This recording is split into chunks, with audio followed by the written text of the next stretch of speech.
Previously on a Ducking Wrestling podcast. Raven rules. Well, I mean, it's. I don't think that was his saying, but all right. No? Have a good Well, hell, night. he's from he's the part of the ninja. It's a nice day. It's a nice day. Wait, I fucked it up. Which, by the way, In the 90s, that was a nitro.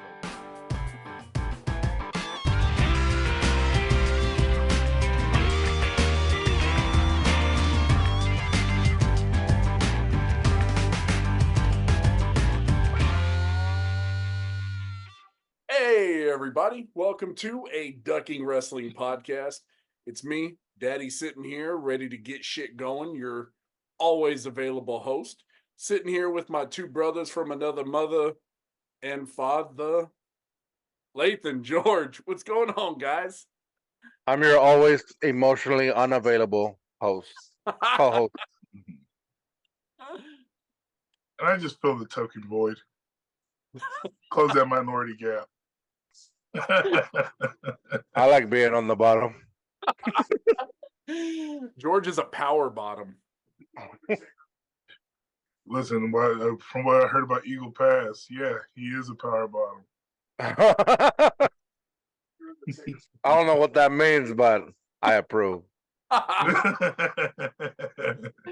Man, George just got done spending a few days in my hometown of old Kingsville in South Texas. He came back. He didn't get stabbed more than once. So proud of you. I think I got stabbed. I just haven't found out yet. You're gonna wake up on your sheets and be like, why is there blood here? Oh, I knew that would happen. I thought I felt something weird. Well, guys, we are here to discuss WrestleMania 30. Right now, we are sitting in the shadow of WrestleMania 40 coming up here just about a month away, and everything's still brewing for WrestleMania 40. But today, we're going to talk about WrestleMania 30, which, after watching it again, realized how great it was for 4 matches, and the rest was absolute trash. Sounds about right. Lathan, what'd you think overall? Oh man, if anything, it was nostalgic. But yeah, it was for the most part, it played from looking at it again with fresh eyes this time around. 10 years out, exactly. It looked a lot cooler, but at the same time, it did have its ups and downs. So, Yeah, for sure. Well, we're going to go ahead and get into it. But, of course, for March, what are we wearing? Celebrating the 14-0 Fighting Texas Aggie baseball team. Getting the job done against the big boys. 14-0. Number 7 in the nation. What's up? Nobody else cares about baseball. All right. nope. Well, WrestleMania 30 was April 6th of 2014. It was broadcast from the Silverdome in New Orleans, right? Alex. Silverdome, Orleans, Louisiana. Superdome, Silverdome. I don't know, whatever Hulk Hogan said. But yeah, we were The one that Hulk Hogan didn't say. That's the one that was supposed to be. the one that randomly in the middle of it, he stopped and he's like, I'm sorry, it's the Superdome. I love that the crowd reminded him where he was at. Yeah. Yeah. After he said the Superdome, no, he said the Silverdome twice, and then he caught himself. He's like, the WWE. Like, damn, dude, you need to like take a breath and get your thoughts together before you fuck this shit up even more. Or have an aneurysm. But we'll get to more of that here in a minute. But the video package to start with them featuring Bourbon Street, the French Quarter, and all of that, talking about Daniel Bryan and his fight against the Authority and just the build towards everything, man. I loved that video package. Dude, all the packages they made for these promos for these matches were on point. Like, if for worst case scenario, WWE definitely knows how to put on a decently good looking product for WrestleMania. You can have like a shit show, but like for the most part, production value, the pyro and the video packages to build them up, man, always on point. And it kept me entertaining and reminded me how much I enjoyed watching the product at the time, even though it was kind of storyline lackluster of sorts. But yeah, definitely. George, what'd you think, man? I was thinking, it feels like it just happened not too long ago, and going into it, that's what I felt, and then I realized, dude, that's 10 years ago. So much has happened in those 10 years with them, and I still haven't done anything with my life. I actually have that note. I'm like, has it really been a decade since this show? Like, really been? God, that is crazy. I just, I don't know. It's crazy. Well, we start You're out getting old, bro. Dude, man, that's no lie. As the youngest person on this podcast, I can attest to that. Get fucked. Wait, no, George is younger than us, right? Yeah. Ah, fuck. And I'm old. Here I am, the old wise one of the show. That's why I'm so fucking weird, because I'm kind of the middle child of the podcast. Yeah. That makes sense. Overachiever. I get it. Well, we start out the show with the host of WrestleMania 30 coming out. We got Hulk Hogan digging the whole like red and yellow, real American, like just the pageantry of it, of him coming out. And we get the mess ups with him saying, calling it the Silver Dome, which was where he faced Andre the Giant at WrestleMania 3, Pontiac, Michigan. He says it a couple of times, and then, like we were saying, he makes the error. He calls it the WWF, but corrects himself pretty quick. And then the crowd starts chanting Superdome, and you see that kind of moment where it clicks in his head. He's like, "I'm sorry, brother." Like, oh shit. Yeah. And then, but he actually does a pretty good job in saving it, because then he talks about like how he's thinking about Andre and the match and all of that. So that was pretty good. I really like Hulk Hogan. I mean, y'all fans, y'all impartial, you care about the Hulkster? It's cool seeing him.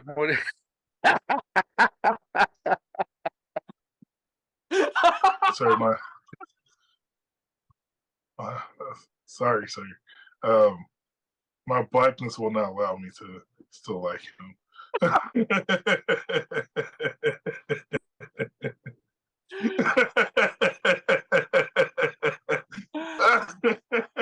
Oh, look at that. Oh man. It's a younger me, a much fitter me at the Superdome. And the backstages of it.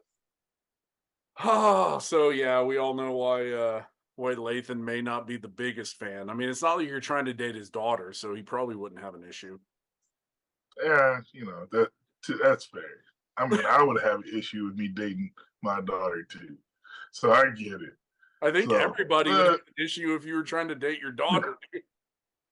Not if I was in Alabama. Oh, that's true. That's true. Yeah. No, I mean, like, so I will say for the time frame and for the context at the time, I really enjoyed it. I still enjoyed it now, honestly. I don't really give two spirits of monkey piss about it for the most part. But it was definitely fun.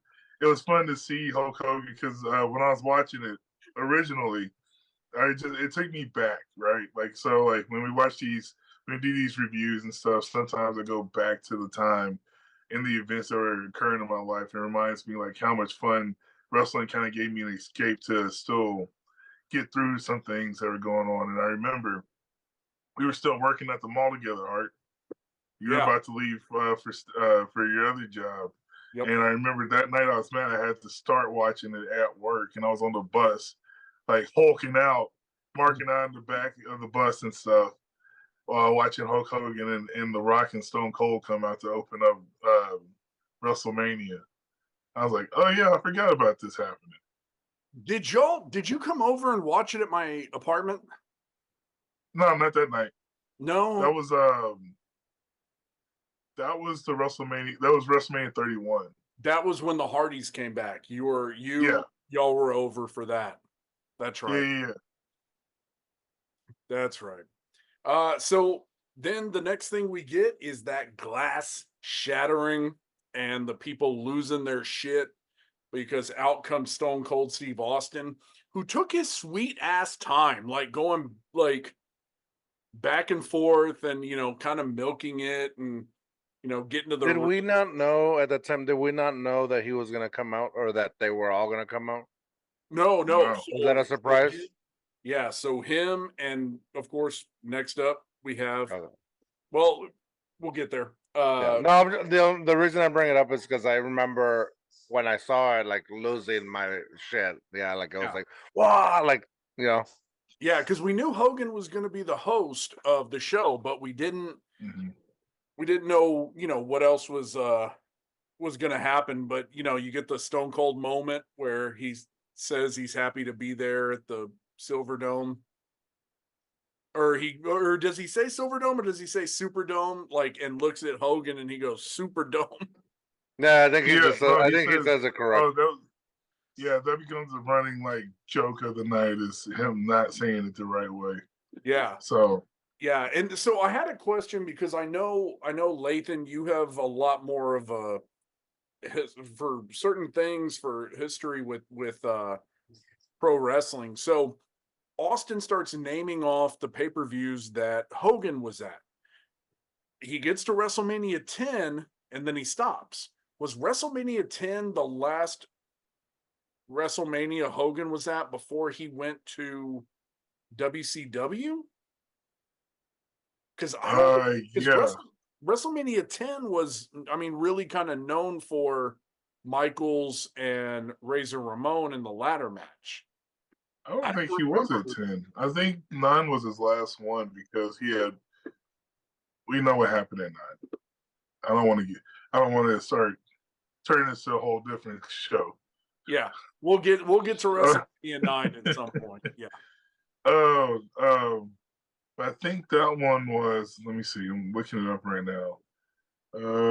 He was not at that one. Yeah. So yeah, that's what I thought. So yeah, WrestleMania 9 was his last appearance at WrestleMania until WrestleMania.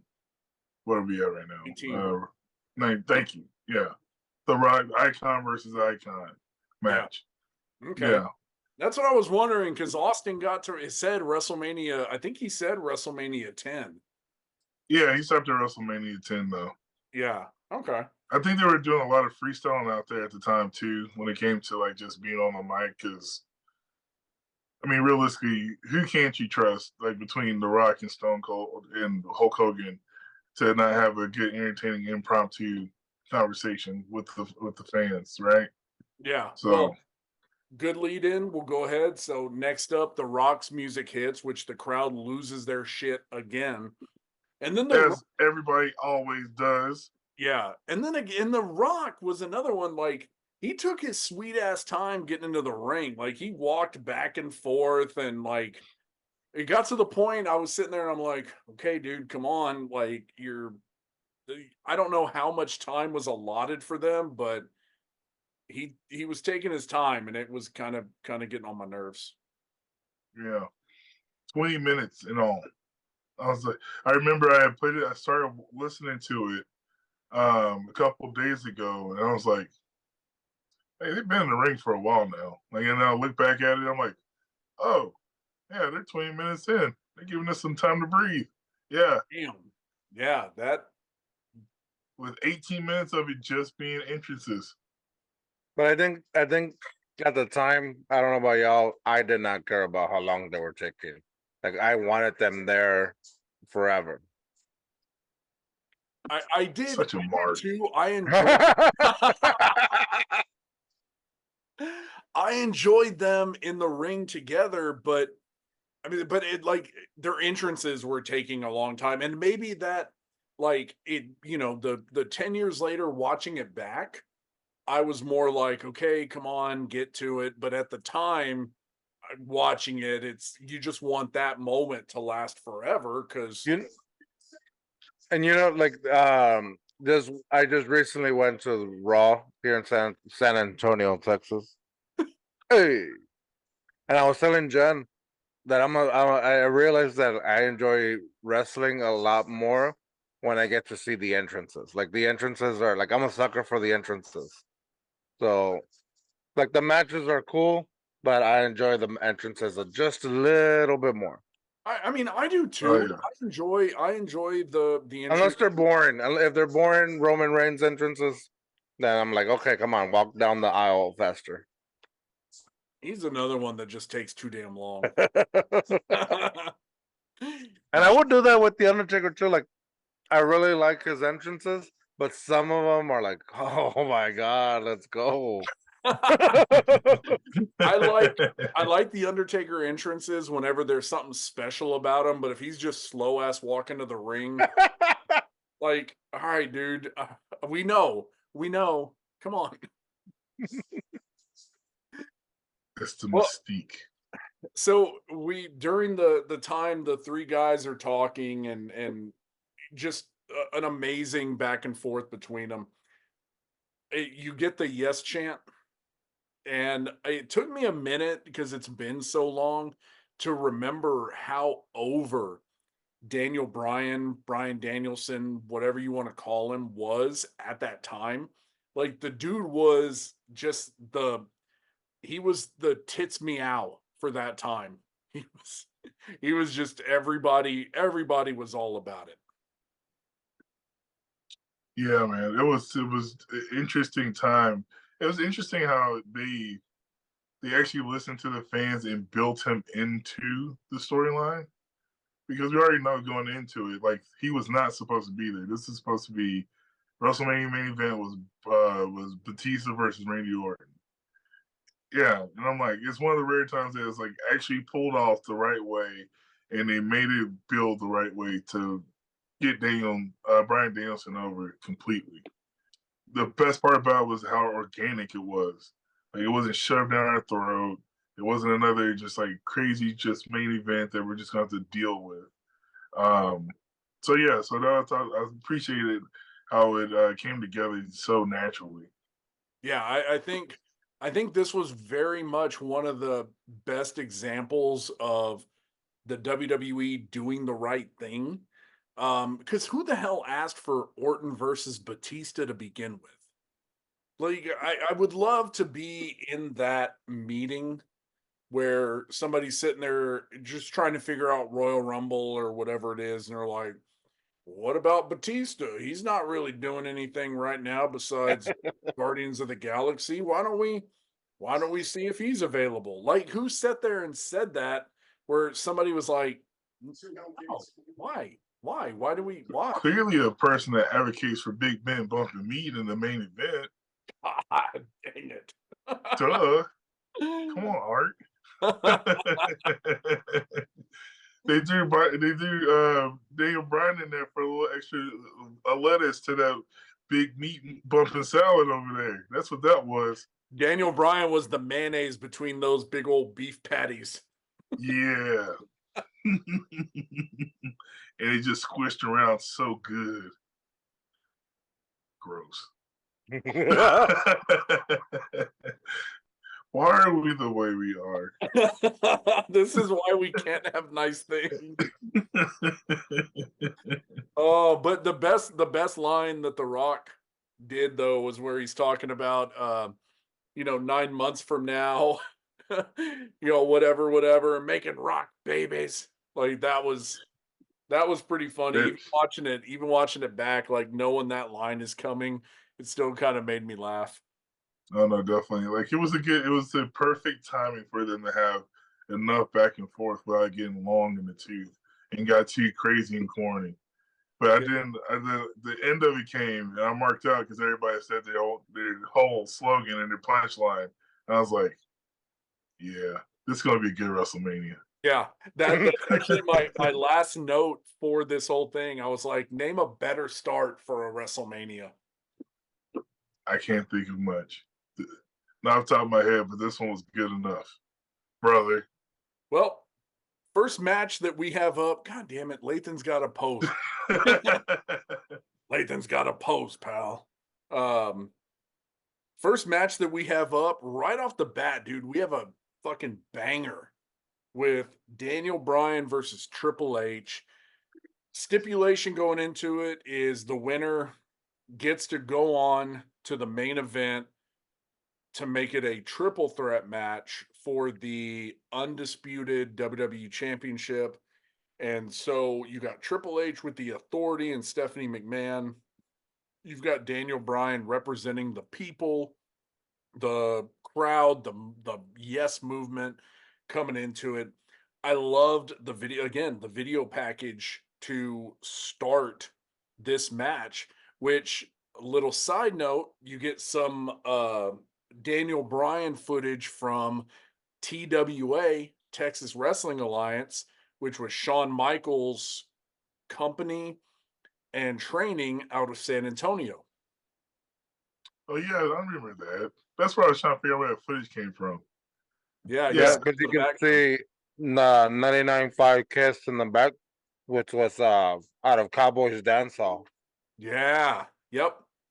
I saw, so TWA came to Kingsville at JK Northway, and I saw Daniel Bryan, Brian Kendrick, but at that time he was known as Spanky. And he used was it Backstreet Boys, Larger Than Life, or NSYNC, one of the boy bands. Larger Than Life was his entrance music. Saw Bradshaw, and I want to say Farouk. I want to say they were both there in a tag match. Midian, saw him there, and then Shawn Michaels was there as well. Back in I have a picture somewhere of me and my buddy getting an autograph from Shawn Michaels at the table. And me and my friend are looking at the camera, like smiling, and Shawn Michaels never looks up. You just see he's like, Dang. So, okay, this is gonna turn into a nostalgic moment, but I remember watching it on when I was living in San Marcos on Channel 6, and they would show it like super late at night randomly. And I remember one of Shawn Michaels' matches while wrestling for TWA, and it was actually a pretty good match. Like it was like a straight out ladder match, jumping off scaffolding. I'm like, is he supposed to have like a bad back or something? Like, what's going on? yeah, I don't know if Okay. I'm pretty sure that was his pilled up days where That was definitely his pilled up days. I mean, this was probably, trying to remember when we saw them in Kingsville. It had to be like 99, 2000.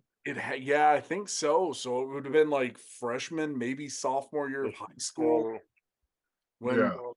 when we saw them. So yeah, that I was don't remember it lasting too much longer after that. yeah. Well, no, it lasted for a good while. But I'm trying to remember the other guy that was the trainer. His name was like Rudy Boy Gonzalez or something like that. When Shawn Michaels started going back and doing stuff with WWE, he kind of took over and continued it for a good while. It didn't have the local kind of promotion like it did when Shawn was running it, but it stayed open for a good little while. Okay, so it actually started in early 1999, so not too far off. Yeah. Yeah. That sounds about right. It would have been like freshman year of high school, so that was fall of 99, so it may have been spring when we went, because I remember it wasn't cold. Well, it's Kingsville, it doesn't get cold, but yeah, it'd be around that time. I was about to say, you don't get cold in Texas that much, especially where you're from. Yeah, no. But Daniel Bryan was one of my favorite guys on that NXT season 1 that they had. It was like Daniel Bryan, Wade Barrett, David Otunga, Justin Gabriel, Darren Young, all those guys. Ryback, known as Skip Sheffield at the time, I think. Yeah, but Daniel Bryan, I liked coming into season 1, and then when they had the Nexus attack John Cena on Raw, that was pretty cool because they tore the shit up, but the announcers stopped talking, so all you got was them just wrecking shit. And then he ended up choking, what was his name, Justin Roberts with the tie, and fired him. Yeah, just to bring him back like 6 months later. Yeah, they were like, that's not PG. It's terrible, this man. Meanwhile, we got, you know what, never mind. Never mind, I'm not going to touch that. No, man, I was trying to figure out, so from the original NXT show, I remember everybody, but I remember when I first saw Daniel Bryan on the show, I tried to understand why he was there. Because he already had such an indie following. He was like the same equivalency of like when CM Punk debuted.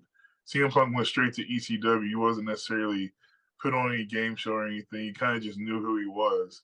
And then, or you're expected to know who he was, and we're just going to build him up from there. But but I was trying to figure out why he was on the show in the first place. But then, looking back at it, it was fun and exciting at the time to see an experienced wrestler still have to, on the indie scene, have to go through the WWE experience. As frustrating as it can be sometimes, but well, it made sense though, because they partnered him with The Miz. The Miz, right? Who The Miz is a good in-ring performer, but his claim to fame is how good of a character he is, and how he adapted to the WWE style so well that I think that was more what he was there for, was to learn that character development. Because as great of a wrestler as Daniel Bryan was, when he first zero came charisma, he had zero personality. Yeah, it did. It wasn't, as the season went on, they did contrast each other really well, right? Going back to what you were saying, because for all intents and purposes, the Miz is only known for the real world and getting drunk and playing this version of himself with his toy belt, which I was always jealous of his toy belt. But like, he didn't have that experience being in the indies and working himself up like Daniel Bryan did. But so it made for interesting TV when they had them together like that, for sure. Yeah, and it built a good story that carried on for a while. But with this, I think for this WrestleMania, Triple H was a great villain for Daniel Bryan. I think he was perfect with the authority figure, because Triple H, to me, is always a better heel than he is a babyface. He just comes off so unlikable on screen. Oh yeah. And I mean, he and him and Stephanie too, both of them being the heels going into this match as the authority, I think it was the perfect contrast for Daniel Bryan being the man of the people, essentially. Yeah. Yeah, he had a different stride at this time too, when it came to the whole faction, top to bottom. Corporate Kane, and then bringing back to New Age Outlaws, so it kind of threw in some nostalgia of like the old McMahon Helmsley regime back in the day. Yeah. From the first time around. So yeah, but it's like the new adult version of them that actually run the business instead of just being or politicizing backstage about it. So it was good. It was fun, and as much as you hate it, you love to hate it, right? Because it gives something to push up against, some authority figure that, even though Vince isn't there anymore, like, they're the next version of the authority figure that can just kind of move around and just change Who's the game Vince? if they want to. Huh? Who's Vince? I don't know this guy from any history. Oh, the name redacted guy.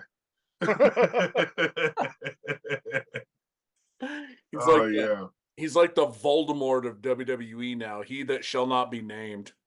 Yeah. I don't remember like when I started liking Daniel Bryan. Like I know for the most part I was like, I don't care for this guy. I don't know. At some point I was like, okay, I like him. But I wish I could remember when I started liking him. Like I know it was way before the whole popular thing, before he got super popular. Maybe it was like right before he got super popular, and then the yeses and the no. Yeah, the no came later on when he was Team Hell No. Yeah, and he would do the no. Yeah, it was good. So we have Daniel Bryan versus Triple H coming up. So we have Triple H coming out first, which I think this entrance is by far one of my most favorite entrances of Triple H. I think the only one that may be above it is either when he faced Sting and did the Terminator entrance, or WrestleMania, I think it was WrestleMania 20, where he first debuted the King of Kings and he's sitting on the throne. I think this is one of the top three. And it's funny because the three women who there and help him get his thing off, it's Charlotte Flair, Sasha Banks, and Alexa Bliss. Yeah. That's the only thing I really remember from this one is like showing them behind the scenes, originally getting them ready for it. I thought at first it was Charlotte Flair, Alexa Bliss, and Sasha Banks, but then I realized, nah, she too light skinned. No, it was. It was. Was it? Yeah, it's Sasha. Yeah. I thought it was Becky. Yeah. I think Becky was in there for one of his entrances. I thought. No, Becky. Becky was a rosebud for Adam Rose. Oh, maybe. No, but it was like, I think it was like because they used a lot of that like a white light, like to make it like very bright. So I think everybody's skin just kind of got like very like white. But one might also say a little whitewashed. One might, I wouldn't, but I'm so glad we're not in Black History Month no more. Right? But when she moves closer to the camera, away from the throne, like you can see her better, and then her skin, you can see that her skin is like darker or more brownish. But you can notice her face too, like because I did it all kind of like I did kind of like second guess myself. I was like, I think that's Sasha Banks, and I was like, no, I don't know. But then when she got closer, like you can kind of tell like her face. It's like, oh, that is her. Like knowing where those three women went and what they became for just being like the people who were valets for Triple H. I think that's pretty cool. Oh yeah, there's so much subtlety to this WrestleMania. It has like waves of effects that come later on in like the next 10 years, and it's super awesome because it's like now we lived it, right? And so we've seen it all play out and see where it's at now and things like that.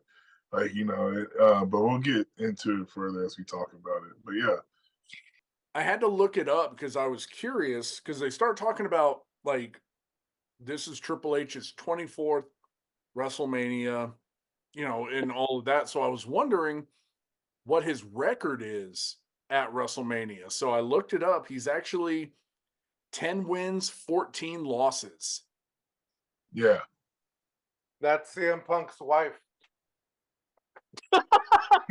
Sorry. We're watching it over here. Like we're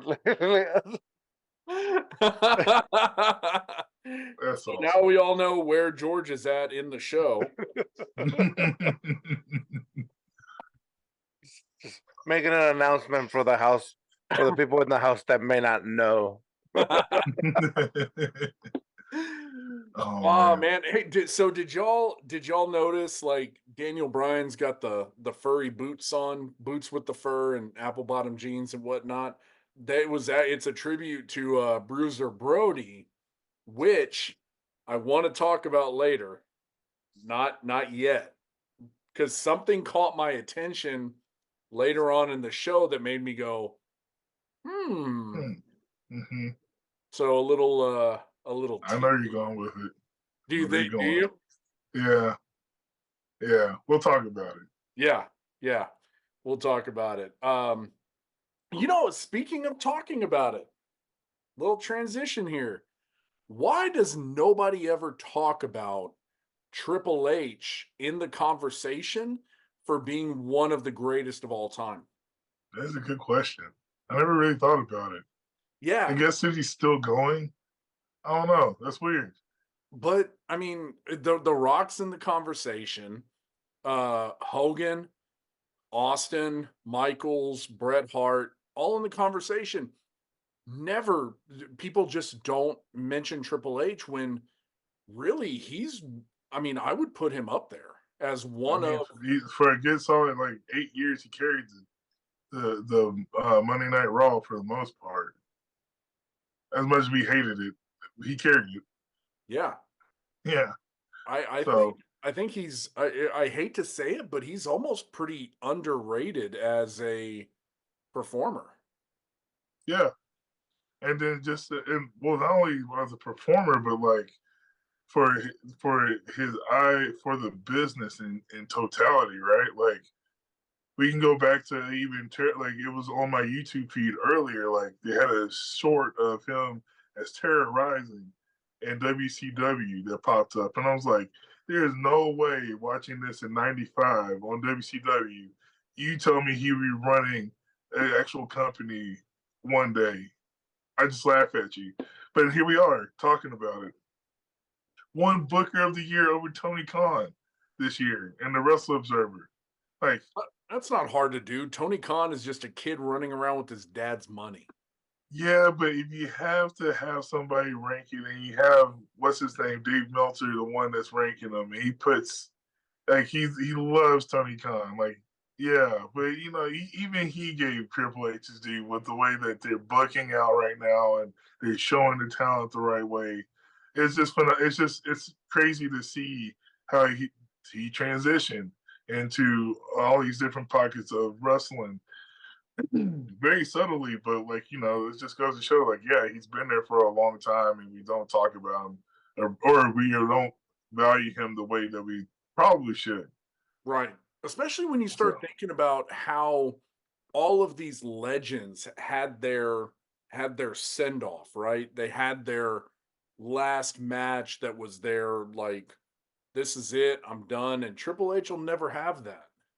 Yeah, no, it's sad, but I was glad I was there for him to actually hang up his boots for retirement. That was kind of a moving little ceremony. Oh, yeah. That one hurt. That one, watching that one hurt. That may be something that we at some point we cover. George, what are your thoughts, man? You a fan of the game, the King of Kings, the cerebral assassin? Dude, of course, but I feel like I think he carries himself in the way where he doesn't want to be talked like that. Like I think he wants people to see him as the professional businessman and like the now I'm behind the scenes kind of guy. So I don't think he wants people to like talk about him in that way. I don't know the guy, but I wish I did. But that's what I think. That's just what I kind of like feel like it just from watching like social media stuff or like his interviews. Because even then, he puts himself when he's talking about other people, he says, "Oh, the best of all time," or the GOAT, or like he won't put himself in that kind of conversation. Yeah. I think that says more about him for just his character has always been like so big, you know, whether it be from the blue blood when he first came in to WWE, to the being the second man with Shawn Michaels in DX, taking over as the leader of DX, then breaking out on his own. I mean, the whole time he always had this character and this persona that was so big, so arrogant, so cocky. But I think that says a lot about him because on the backside of it, he seems like a very business oriented, humble guy. I mean, you go back to the Montreal screw job and kind of the stuff that now more recently we've learned that essentially while they're trying to figure it out, Triple H pretty much says like, "Hey, he doesn't want to do business. Fuck him." Business form, yeah. Yeah, and I think that says a lot about his personality, his loyalty, and just him overall kind of as a person in the wrestling business. Yeah, and he's and even during those times he was more creatively pushing for certain things to happen. And to his credit, he definitely politicized in different ways to put himself over at times. But when it came to him having to put his shoulders on that mat to put somebody else over, he wouldn't hesitate, you know, and he would definitely make sure that he was still building up to more storylines and he gets the bigger picture, right? Like, it's kind of like a lot of times his ego gets in the way for a lot of people, but then he finds a way to make it still work to where like everybody still gets promoted and gets pushed the right way. Like Triple H plays such a good bad guy to Daniel Bryan's good guy that I mean the win over Triple H just I mean watching this match I mean there was no way and I remember watching this and thinking to myself like well there's no way Daniel Bryan loses like he's going to the main event now whether he wins or loses in the main event's another thing. But I'm like, there's no way he's going to lose. But watching this match, man, Triple H had me like one, you know, throughout the match, I'm like, maybe, God, maybe he doesn't win. And I think that goes to him as a storyteller and how good he is. You know that like we already kind of know the story beats and how we're going to get to the main event or what's going to happen or not what's going to happen, but who is technically supposed to be fitted into the main event format with Daniel Bryan, but like it kept you intrigued and entertained in the match. The way they were going back and forth. And so like it's not necessarily like, okay, we know he's gonna win, but how does he win and how entertaining do they make the win feel? And so it was perfect. And fuck Stephanie McMahon. I wish. I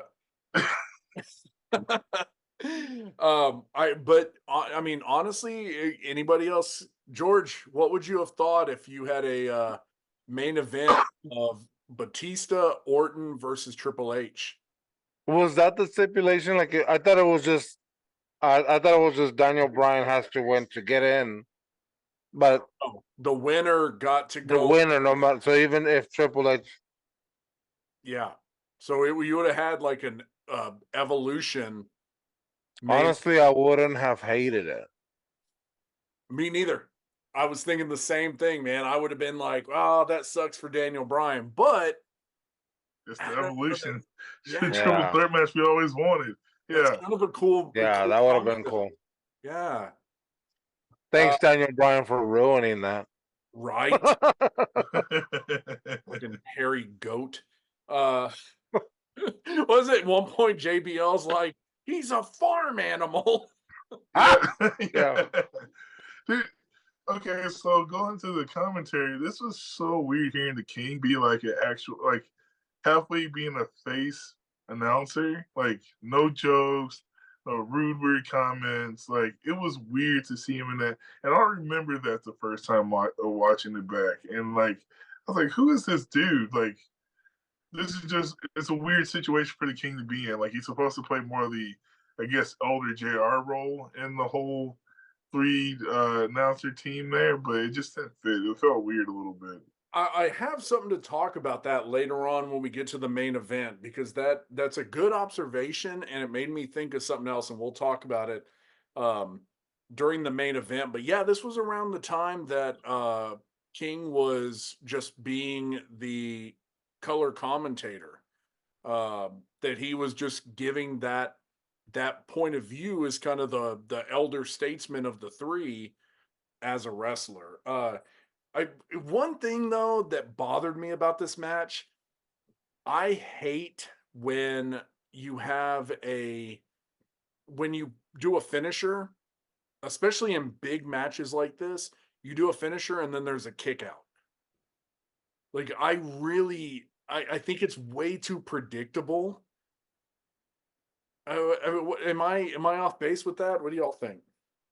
I would say you were if we were talking about like now, but back then you don't kick out finishers that much. So like you still have like it has somewhat of an alert. Like it's 10 years ago. Like like if you were to kick out of a finisher, it's at WrestleMania. Right, or it's at SummerSlam. But that's the thing, is it's predictable. Like, okay, like Daniel Bryan taking a pedigree, he's gonna kick out. It's WrestleMania, it's SummerSlam, it's Survivor, it's Royal Rumble, Survivor Series, Money in the Bank, whatever it may be. Yeah. It's predictable to me. Like, but now it's predictable. Back then it wasn't so predictable. Like we didn't have that many kickouts back then. Like I mean, I get where you're coming from, but like 10 years ago, you versus now, we're a little bit more jaded by situations like that. And so, but like going back into it, and that in the respect that they did it in, it didn't seem as far fetched. Like it wasn't like 15 gajillion kickouts. And for this match, especially like knowing there's so much on the line, it just helped make the story beats progress and move it, right? Yeah. So, yeah, you're not wrong, but I get it with this one. Yeah, this one gets a pass. It's kind of hindsight looking at it. Yeah. George, what do you think, man? I think you're not wrong, but you're not right. But yeah, 10 years ago, picking out of a finisher, I think it still was like a suspenseful thing. Like, will he not kick out this time? I think the last thing I'm going to say about this topic, if it were a Monday Night Raw and you get a finisher kick out, I think that's less predictable than a WrestleMania moment like that. Fair. All right, guys. So Daniel Bryan wins the match. He is moving on to the main event against Batista, who won the Royal Rumble that year, and Randy Orton, who is the undisputed champion. So let's go ahead and rate it, guys. What y'all got? 4 stars. Okay. All right. Going into the 4 category. George, what do you think? I'm gonna go.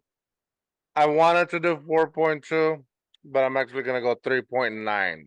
Oh, only reason was because of the whole injury thing. Like it kind of like I was like, oh. But I think at the time it wasn't so much like Daniel Bryan's always injured or whatever. But I feel like after that, he was always injured, and then he was always injured for real too. And now knowing that, I think back then it would have been like a 4.8 kind of match. But rating it now at 3.9 just because I know what happens with Daniel Bryan. Man, I think that injury thing really kind of like turned me off. I think we have a first for almost. So we've been doing the podcast almost a year. I think April will be our 1-year anniversary. I think for the first time ever, I have given a match a higher rating than both of y'all. I gave this match a 4.3. This was one of the best matches we've watched as far as the storytelling behind it. And I get what you're saying, George, on the shoulder injury, and they played it up pretty heavy. But I think it told a good story. And between Triple H, Stephanie, and her yelling like, "You can't beat him, Daniel, you can't beat him," almost sounded like Mick from Rocky. Rocky. Yeah. I think it told a great story, and him winning, it was a good moment, and it kind of added that, like, oh man, okay, the main event, which, when, looking back on it, it could have gone either way. I mean, you sit there now like, well, they would never have put Daniel Bryan to lose, but then it's like, oh, would he who shall not be named want Batista versus Orton versus Triple H in a main event of WrestleMania? Yeah, I think that is something that is a real possibility at that time. So I think it told a great story. So next up, we have not so great of a story. We have the New Age Outlaws with Kane taking on the Shield. The Shield in their 1 year anniversary for their debut on for WrestleMania. Did y'all notice that, like, and I don't know if it was the Daniel Bryan Triple H match or the um intro with Rock, Austin, and Hogan running long. Something ran long because I feel like this match was very rushed. Even the entrances, you get the New Age Outlaws entrance, and then all of a sudden the Shield music hits, and then you get Kane, and like he's almost running to the ring. And the match itself, like my first note is I preferred the Dean Ambrose character over John Moxley, because I feel like John Moxley just does a bunch of crazy shit and bleeds, and people are like, "Oh, this is amazing." But the Dean Ambrose character actually has to develop his wrestling ability and character. Yeah. So I prefer that. But then the match is over. Like, that's it. It's like the Shield wins, and I'm like, what the fuck? Yeah. I think the opening promo went long, and it kind of pushed everything back a little bit. But it was like, realistically, out of some of the matches on the card, this one was just kind of like one of those filler, nonsensical matches anyway. So, like, we can shave this off and make it a 3-minute match, and nobody really would care that much about it. Like, everybody gets a payday because you're still on the DVD, right? You're still on the VHS. So I guess I forgot about this match mostly because of what it was. And so when the New Age Outlaws came out, I was like, oh dang, look at these guys. I was like, look at these guys. To my little one. And then I'm waiting for the intro, the whole thing, and then the Shield song comes on, and I was like, oh man, they ruined that could have been entrance. Yeah, but then the Shield song is so iconic too. So I was like, yeah, and I was like, hey, you remember these guys? And of course you don't. You never saw them. Like this, like, that guy at the end? Yeah, he's the one that sucks now. No, I'm just kidding. But I don't think you ever saw Dean Ambrose actually like wrestle. So I was like excited for that. Like it's like, dude, you're gonna see Dean Ambrose, like not John Moxley, or he also knows him as the Joker, John Moxley, because of the YouTube video. But it's like, no, you're gonna see Dean Ambrose. But it was like we kind of sat down to watch it, and it's like, all right, that was it. Yeah, I thought about that too whenever the Shield came out. I was like, I mean, this is kind of cool, like reliving their old like style and everything, but then you realize real quick it's the same thing that you saw for like a decade with Roman Reigns, who kept the same music. And the vest. Yeah, and the vest. So yeah, there wasn't a whole lot to this match that made me I mean, there wasn't really much to it. It was over and done with pretty quick. So y'all let's go ahead and rate it because there was really nothing to it. Yeah, this was a 1-star match. That's about it. And, yeah. I did 1.8 just because I really enjoyed the entry, even if they were quick. I gave it a 2 because what little we saw there, it was pretty. It wasn't terrible. It wasn't, Vincent versus Nails, rest in peace, which we'll talk about here in a little bit. But yeah, it wasn't the worst thing we've ever seen, but it was not anything that I really kind of got excited for. I mean, it was more a shock of how quick it went. I will say though, looking back retrospectively, 10 years ago, I would have never said that like you would not see all three of them in the main event picture for WWE. And now John Moxley's on the outside looking in, and we got Seth and Roman main eventing 2 nights of WrestleMania. Yeah, like that's fucking hilarious. Yeah, yeah. It really is. So we've got a few matches left, but what we're going to do real quick is we're going to take a quick break, and we will be back with y'all in just a second. Welcome back. Welcome back. Welcome to Too Hard, Too Fast. Too hard, too fast. Too hard, too fast. Too Hard, Too Fast. Welcome to Too Hard, Too Fast. Welcome back. Too Hard, Too Fast. Where we go off the rails and George has to worry about it. So here we go. Find Too Hard, Too Fast podcast on Apple, Spotify, and YouTube. Hey, and we're back with a Ducking Wrestling podcast and WrestleMania 30. Up next, we got the Andre the Giant Memorial Battle Royal, which I think this was the first year, right? This was the inaugural one. Yeah. We got George of the Jungle. George of the Giant or whatever over there. Hey, why does the trophy have a huge wedgie? Have you ever watched an Andre the Giant match? All right, point taken. I was like, did they have to get that specific? Yeah, you just see Vince there like, no, this singlet's not far enough under his ass. I want to see them 2 hams. I want to see those beautiful French hams.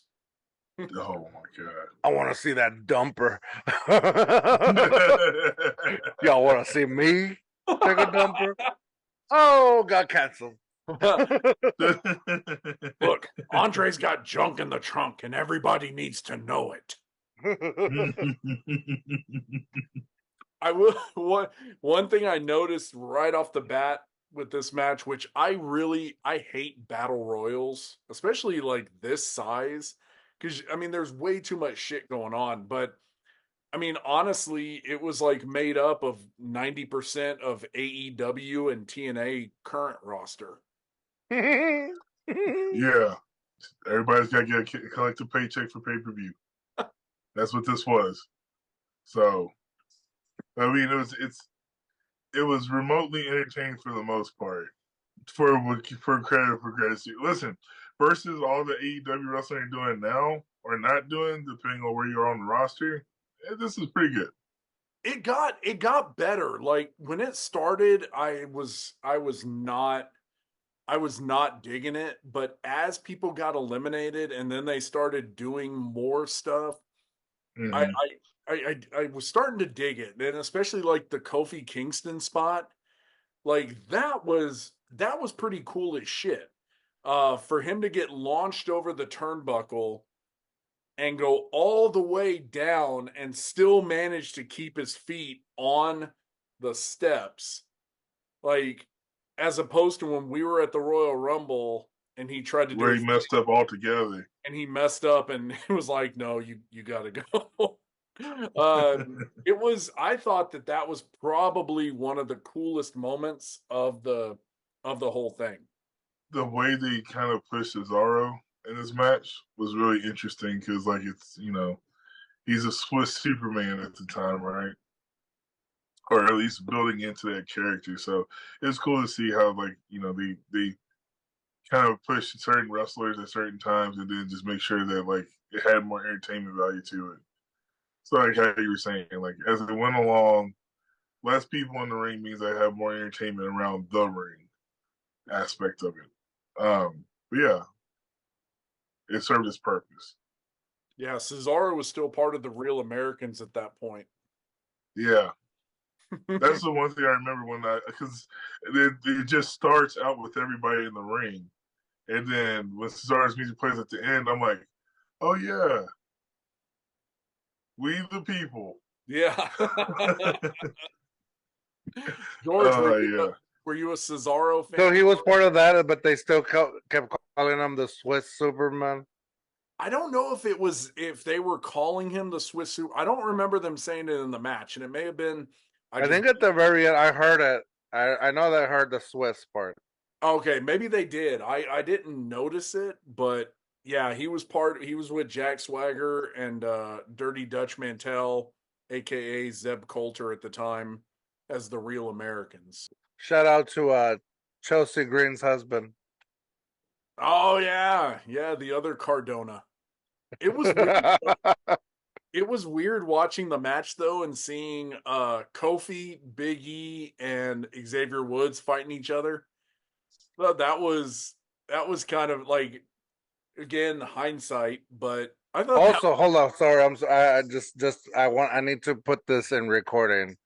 I shout out to him because I'm a fan of Matt Cardona, but also because I've been like messaging him as much as possible, not in a weird way, but but I've been trying to get him either to be on one of the podcasts, this one or mine on Too Hard Too Fast, but no response yet. But I'm like, dude, we could be brothers. Yeah, definitely. Y'all look or cousins, you know. There we go. That's a bit more. We could be cousins, primos. Shout out Too Hard Too Fast podcast. Yeah, the match was entertaining. Again, this was kind of another one. There's not really a whole lot to it. You got a couple of good moments. Kofi, the Cesaro swing, which that was pretty fun to watch because you start out with Kofi doing this thing while he's being spun, and then he throws the arms out, and it looks really funny watching his arms all loose, getting like spun. But the last thing I will say, because again, there's not a whole lot to this. Everybody thought Big Show was going to win. This should have been the moment where Cesaro started his big push, and I think the WWE, he's another guy. Every show we talk about somebody, but I think he was a guy that WWE definitely dropped the ball on. No, it's definitely, they had moments where they built him and pushed him the right way, and then just always send him to fizzle out somewhere as it started to take off. Right, like even when he was tag teaming with Sheamus for the longest time, like the Bar, that was one of the most over tag teams at the time. They kept the tag team division relevant, right? And like even then, as they started to spin him off into singles again, he just kind of started falling back down the card because for whatever reason, I'm like, why is he just good enough to be decent and white hot and then just become a fallen star again? Yeah. I think a lot of it really had to do with his personality as a singles competitor just may not have been up to par. I don't know. I mean, I think what they do a lot is, and it's happening right now, I think, this is my opinion, on LA Knight, like where they say he doesn't need a title to to get them over, you know. And I see that a lot with some of the wrestlers that they don't need a title to get them over. Like the fans are fans, but at the same time, like the title will be nice to like solidify them and then have them continue in a longevity of a career. You know, like the Yeah. Miz. Like the Miz doesn't need the title, but I think the fact that he got the title a few times or a couple of times, it has kept them going in his career. Yeah, But so I think that's where they're slacking on that. They're thinking they don't need the title. They're already popular, but you know, then they get lost. yeah. I think giving some of these guys a title like that kind of puts them up. It gives them the acknowledgement, like on the pedestal for who they are, and I think yeah, they're lacking in that. Is Lathan dead? Oh no, there he is. Okay. Just had to check. No. All No. right. Well, let's go ahead and rate the Andre the Giant Battle Royal won by Cesaro in its inaugural version. So go ahead. I'm gonna go 3.6. Nah, 3.5. I'm gonna change. Sorry, no, 3.5. Wow. Ooh, I shouldn't change. Dave Portnoy would not like the change. Oh, But no, I'm gonna go 3.5. Only I do like when there's a bunch of people in the ring because I like going, oh, what's going on here? What's going on? Like I like being like, I don't know. Even if there's really like all they're really doing is like dead in the corner, just like whatever. I like seeing them like pretending like there's something going on. It's a weird thing about it. Like I do like that a lot, like way too much. But so it doesn't bother me that there was too many people going on and not a lot going happening. But anyways, with that said, it did get a little boring at times. And I kind of forgot that who had won, and I really thought that the Big Show was gonna take it. yeah, So I thought too. I was like, oh yeah, that I remember now. They were pumping up the Big Show, and he ended up winning and all that. And yeah, I yeah, that's what I was thinking too. I was like, what is wrong? Like, but so it got me intrigued again. So that's why I was like, it's gonna be a pretty, you know, higher on the ranking. Well, okay. you would think that it would be Andre the Giant's son to win the first one, right? I thought the That same thing nepotism watching it. rearing its ugly head I when thought they the pull same a thing. fastball.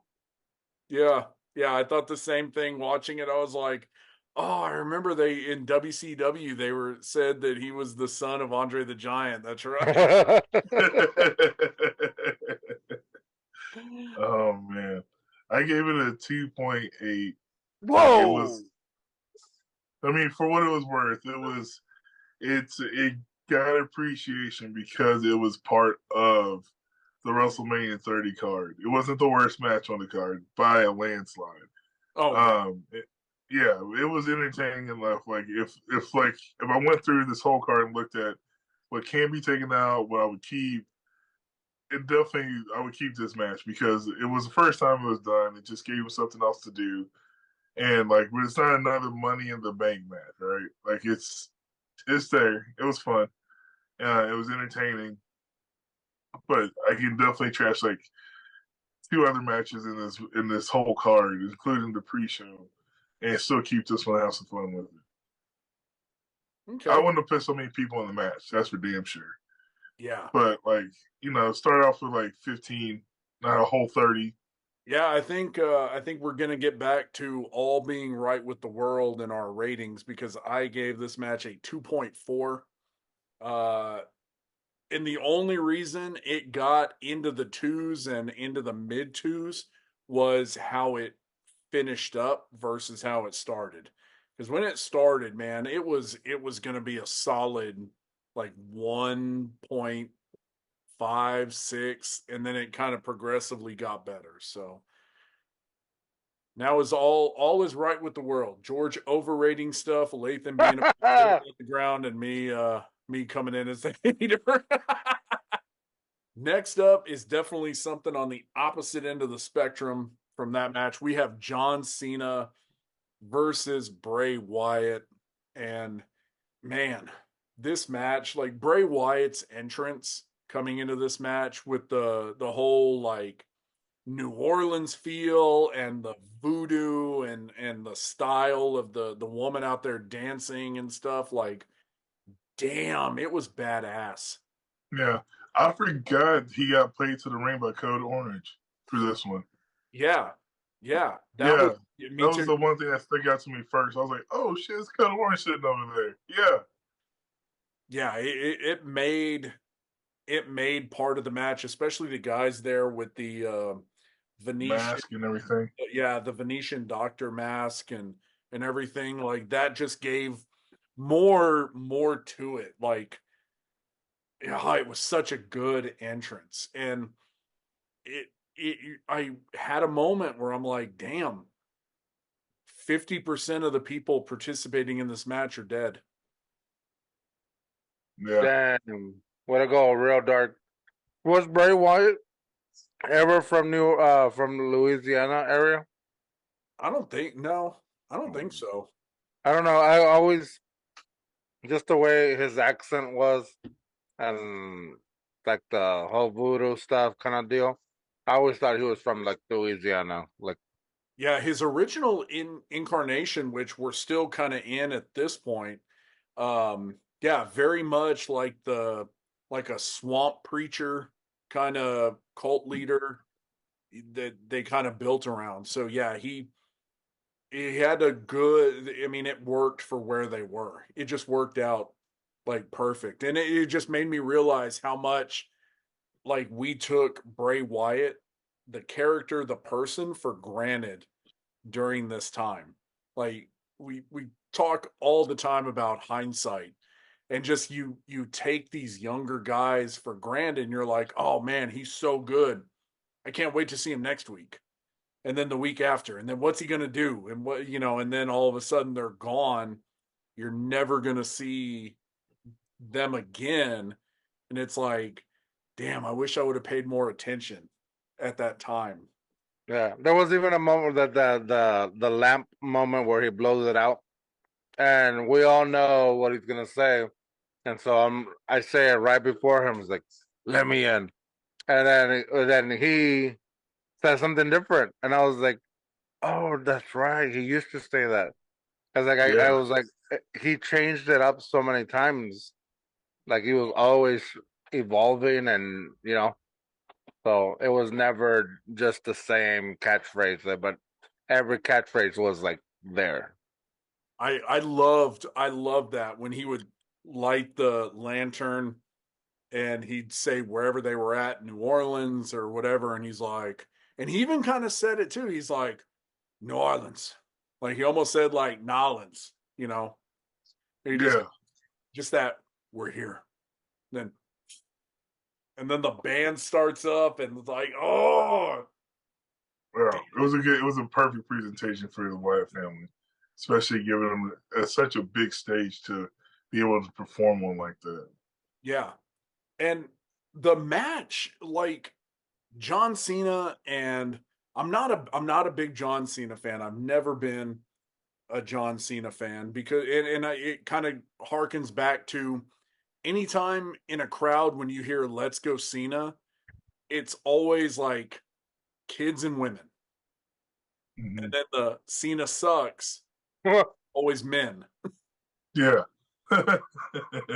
And I've never been a John Cena fan, but this match told such a good story. Yeah, hands down, Bray Wyatt and John Cena had great chemistry in the ring. Like it's like John Cena, for what it's worth, he got it. Like he got what the Bray Wyatt character and what they should do together in the ring to make it work better. It's John Cena is again another balanced contrast that works perfectly towards what Bray Wyatt's vision can be. as far as the way the match, the character build is, story beats are. And so that's why it's just more enjoyable to sit back and watch their matches. George, Yeah. what do you think About the match itself or about the entrances? about the match? Sorry, I was trying over here, like with my son over here asking me all these questions. I don't know, man. Like I'm like honestly, I was a little like detached from it. Like the entrance coming in, everything was like awesome, and I was hyped for it. And but when I'm rewatching, and this is me right now, like I don't remember what my reaction was at the time. I think at the time when I first saw it, I wasn't a huge Bray Wyatt fan. Like I really liked him, but I wasn't like I was sort of thinking like, okay, there's gonna be a moment like, and it never happened. It never happened throughout all the years. But I always thought, okay, there's gonna be a moment where he jumps the shark, and now it's just dumb, like his stuff. I always thought that he was gonna push it too much, and it wasn't gonna work. It never happened. But I think this was one of those moments where that's what was going on, and then also we were getting into that, okay, John Cena, we get it. Come on. A moment. So I feel like at that time I wasn't really too into the match. And I think rewatching that, I probably fell back into that. Like, the entrances were awesome. And then I was like, all right, I'm not really that into this match. And so I was watching it and then not watching it, got on my phone, whatever. So didn't hold my interest. Well, I part of it I kind of agree with you on. Like I said, I've never been a John Cena fan, and like you were saying about Bray Wyatt, I think John Cena jumped the shark a long time ago with the And I like John Cena. I am a fan of John Cena, but there has been moments of like, all right, like come on, man, we get it. Just kind of like Roman Reigns too. I've been a Roman Reigns fan, underdog and all that, and then now it's like, oh, okay, come on, man, we got it. So I think it's the same thing, but neither one of these guys like I hated at the time. I think I was just not interested. Well, with this match, I will say this, and I want to know kind of what y'all think about this. The wrong guy won the match. Oh, absolutely. Historically, looking back at it, even more now, Bray Wyatt should have won over. I think it was an interview John Cena did a few years ago, and like he looked back, they were asking him something about some of his matches, but I think he actually made reference to like this match, like, yeah, Bray should have won over instead of me going over, because it's just like you already know what's going to happen, right?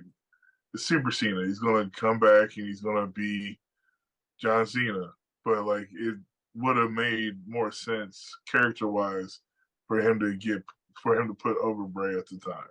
Is this interview after his death? No. Oh, okay. It's then that seems more sincere to me. Yeah. No, definitely, yeah. It's and he's the one thing I do appreciate about John Cena, especially now, is he's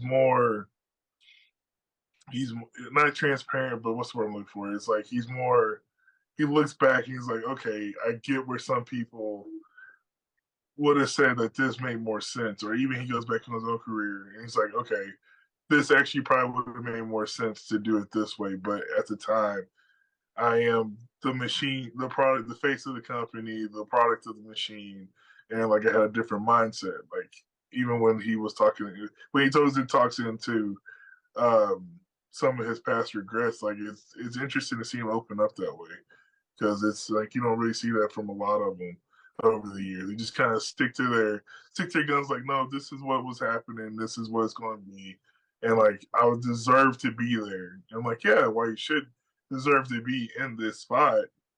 You can also take your energy and build the future, the right way instead of just making it all about you and collecting your paycheck. So, yeah. 100%. Yeah, 100%. So let's go ahead and rate this one. What y'all got? I'll let George go first. Oh, man. Let's start at the bottom and work our way up. All right. I'm stuck between a 2.8 and a 3. Okay. So I'll split the difference and I'll go 2.9. Wow. I don't know what it was. I don't know what made me disinterested. Even now, I don't know but I just wasn't interested in it. And I get and I don't know. It was it's like trying to get John Cena to do the wrong thing or the bad thing. Like, come on. We get it, John. It's the PG way to get there. Oh, shit. Lathan, what'd you give it, man? I gave it a 3.3. Like, for being in the middle of the card, it was a pretty mid-card match. And again, it's not their best match, but it is a good match for what it was worth. You only have so much you can work with when you have certain people in power and certain people in position that want the storyline to play out a different way. But realistically, it was still a good match for the WrestleMania card. It was definitely a good match. So that's pretty funny. So yeah, I gave it a 3.22. The fuck? And y'all kind of summed it up perfect, man. It was a good match for what it was. I think the wrong guy went over in it, but it wasn't the best that they had to offer. But it was a good match. It was entertaining. I liked the Bray Wyatt stuff, trying to get John Cena to do the bad thing more than John Cena's reaction to it. So when the match started off, you had Bray Wyatt there, like, finish me. And Cena's like, no, come on, get up. We're going to get up. We're going to fight. But then halfway through the match, Cena starts like kind of losing his mind and like punching him. And he goes real quick from a sincere like concern for the match to almost like a cartoon where he's doing like when a cartoon gets mad and it's like, why I oughta, like it transitioned into that, which I blame more on John Cena than Bray Wyatt. I mean, he can't control what somebody else does, but that was what kind of lowered the rating for me. Was Cena went into almost a cartoon character style. Yeah. Now that the ratings are out, which match do you think is better? This John Cena Bray Wyatt match or Randy Orton Bray Wyatt match in the Thunderdome? You. Yeah. I don't think this one hands down. Randy Orton and Bray Wyatt didn't have a Thunderdome match. So whatever they used to call it during the pandemic. No. Their match, Randy Orton and Bray Wyatt, was at a WrestleMania, but it wasn't during the pandemic. Was it? No. Yeah, they set them on fire and stuff. Oh, that was the Fiend. Oh, okay. Yeah. You're right. Yeah, this one, I think this one by far, just because the crowd kind of gives more to the story. Like, so after I got done watching this WrestleMania, for the first time, I kind of skipped ahead and went to the pandemic WrestleMania, because I just wanted that moment to be like, just, get that like scene back and everything. And like right off the bat, they open with the big intro and everything with the pirate ship and all of that. And then like they're at a closed set in the fucking performance center, and immediately, like, sitting here, I'm like, immediately went to just a sad, like how much I hated that. Well, I'm saying, like, take away the audience involvement. Like, I'm just talking about, like, the antics and the storyline and all that. That shit from the camera pointed up and down where they would randomly put stuff on the mat. Yeah, no. I don't even want to talk. This is Like, awful. why are there roaches on the mat all of a sudden? This is dirty. Man, George was at the hotel in Kingsville. Like, I didn't know I'm in a Bray Wyatt Randy Orton. Oh man. Yeah, awful. I hope that's one thing we never get to and review. Or I just want to forget the Thunderdome and that WrestleMania. I just want to forget it. I never want to, like, I wish we could just make it like non-canonical with the whole. I think that would be one of the fastest reviews we will do. It sucked. Yeah. Everything sucked. Bye. Yeah. Everything gets a 1 star, 1.3 stars. Yeah, the most you get is like a 1.31, and we're done. All right. We have a 10-minute review. Yeah. So next up, we have the Hall of Fame induction recap, which, man, I kind of forgot how many amazing people went into this Hall of Fame class. So we have Jake the Snake, Lita, Paul Bearer, Mr. T, Carlos Colon, Razor Ramon, and the Ultimate Warrior. Watching it back, I forgot that Razor Ramon wasn't the headliner of this Hall of Fame. Yeah, that was weird. And then I was reminded that the Ultimate Warrior was the headline. I was like, oh yeah, this is where I accidentally predicted his death like 2 days later. Whoops. I'm sorry. Hold on. All right, tell the story. Now we got to hear this. I've never heard this story before. No, not predicted his death, but like, you watched him on TV. Like, I didn't get to watch the Hall of Fame ceremony. I didn't care to watch it because they're always long-winded with their speeches and it's boring. But I remember watching him on Monday night. It was an eerie presence. Like, I looked at him and he's like red in the face. He's not even doing a lot, but he looks like he's been through like at least 2 or 3 matches already. Like, and this is he's winded from doing like WrestleMania 6 with Hulk Hogan type of red in the face. And I texted my friend earlier that night or during the whole speech he gave. And I was like, dude, he looks like he's about to have a heart attack. And then come fast forward, not like 8 hours later, I wake up and it's like, Ultimate Warrior found dead or had a heart attack. And so I was like, I hate to be the one that said I told you so in that situation, but I was like, Jesus, like he looked kind of bad off. And then they made all the footage that they got during the weekend even more eerie. Like he's kind of like, he had like a small timetable before things happen. Because it's Jim Hellwig. He's always weird anyways. And like, it was just too coincidental of circumstances. But I was like, damn, that fucking sucks. So are you saying he was murdered? Yeah. Lathan killed the Ultimate Warrior. You heard it here. I'm sorry, guys. I'm so sorry. Yeah, man. I mean, Lathan, I also didn't. I don't really watch the Hall of Fames, but I did watch the Monday night segment. I didn't wish his death, Lathan.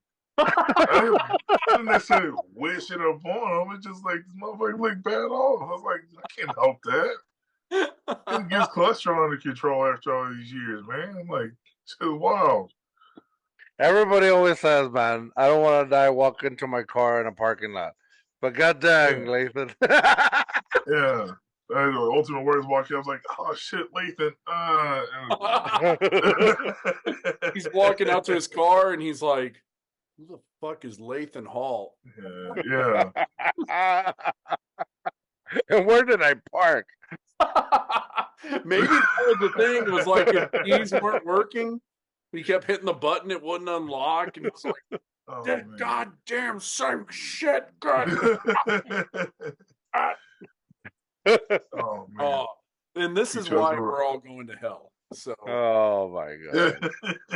but so here's the time, and Lathan, let's talk about this. So first match, Daniel Bryan is wearing boots with fur on them, boots with the fur, apple bottom jeans, all that. And we found out later it was his tribute to Bruiser Brody. So in the Hall of Fame, Carlos Colon is going in, right? So yeah, the man responsible for covering up his murder. Didn't know that at the time. Yeah. So I did find it ironic when I did find out. Here you go, George. So little wrestling history for you. Do you know who Bruiser Brody is? Nope. Okay. I've heard the name. I can't put a picture to the face or face to the picture, whatever. Bruiser Brody was the Mick Foley before Mick Foley was Mick Foley. So he was a guy, long hair, beard, wore, regular trunks, but his boots had, like fur on them, right? And he was just a wild wrestler. He was hardcore, had these notorious. What year? This was back in the late 80s. Yeah. Oh, okay. He wrestled in WCCW for the Von Erichs.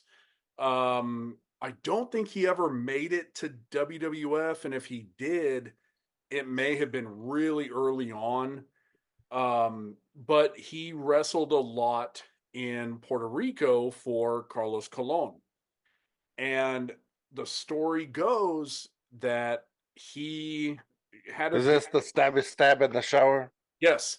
Yeah.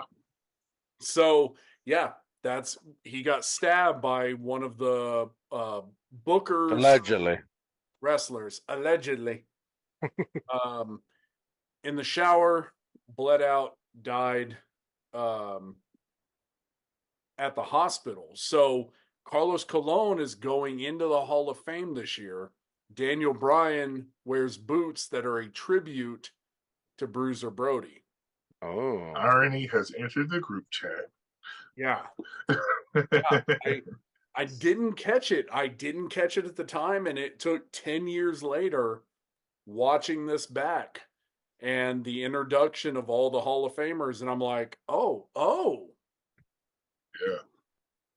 But it was like, but I didn't even know. So that was a cool little point out. I didn't even realize that was literally a tribute to him, because I thought he was just doing it because he's a goat. Like, everybody kept on calling him Goat Boy, so he had goat skinned boots to come out too. But no, I didn't realize that was a combination. But yeah, when you said it and mentioned it earlier, I was like, oh, okay, we're gonna talk about Carlos for a little bit, aren't we? And isn't Carlos Carlito's dad?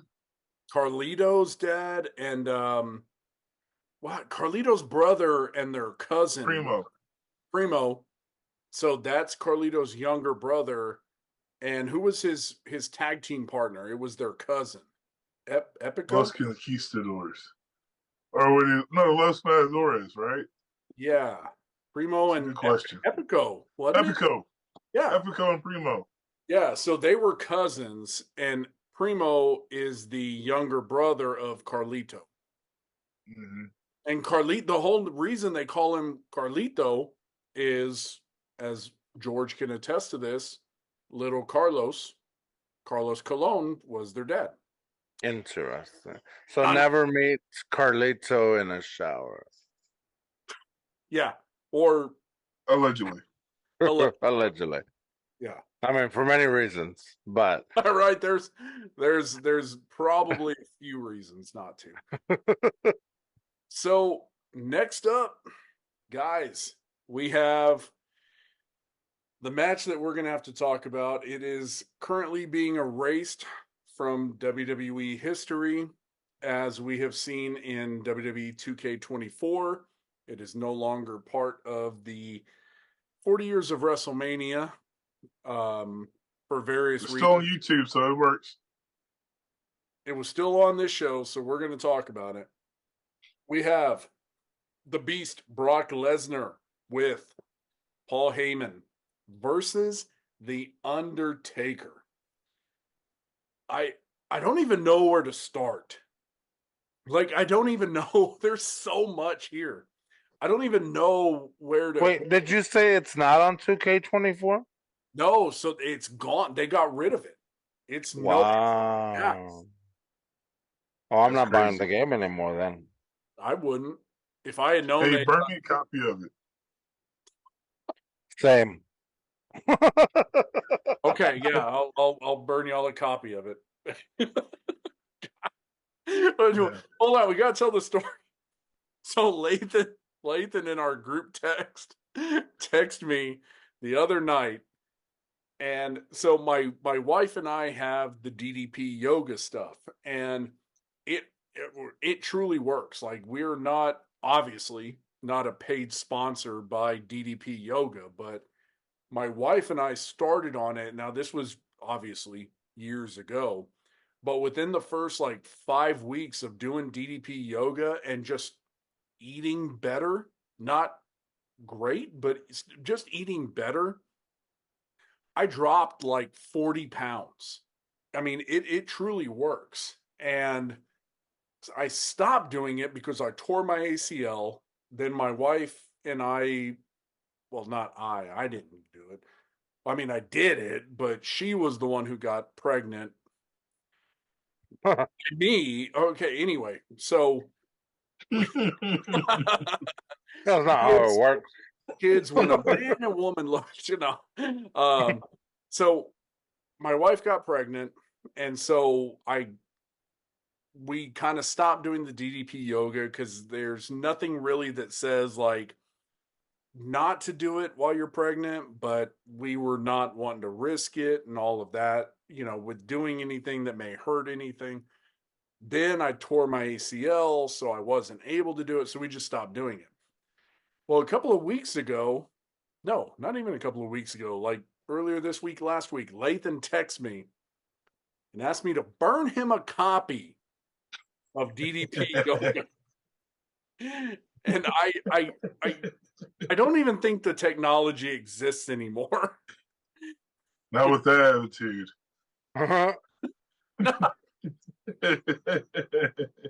Next time you go to your mom's house, try to find your old desktop. We'll make it work. I have my old desktop. No, my old laptop. It's sitting over there. My old HP computer that's like this big. Those are some good times. Oh, God. Yeah, starting with this match, man, like, Brock's entrance, is his normal entrance. FYI, I have DDP yoga and I did it for 2 weeks. Didn't do anything for you? That's it, boy. I mean, I only did it for 2 weeks. It really works. Like, I need to start doing it again. I need to buy a yoga mat because we got new floors and now they're hard and not fun to be down on. Yeah, nobody with that. I heard beating down on. That's what I heard. I wasn't gonna. Yeah, I need to start doing it again. I started softball again, and we had a game yesterday, and I managed to get on base. I hit the ball, and it was almost like a bunt, but I got on base. I scored a run, and I didn't fall and break any ribs, so Hell yeah, progress.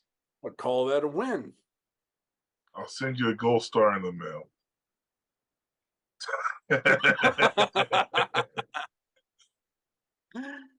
Oh man. Well, I had to text. I text y'all during this match because I was looking for it and I never saw it. I thought maybe Lathan would know.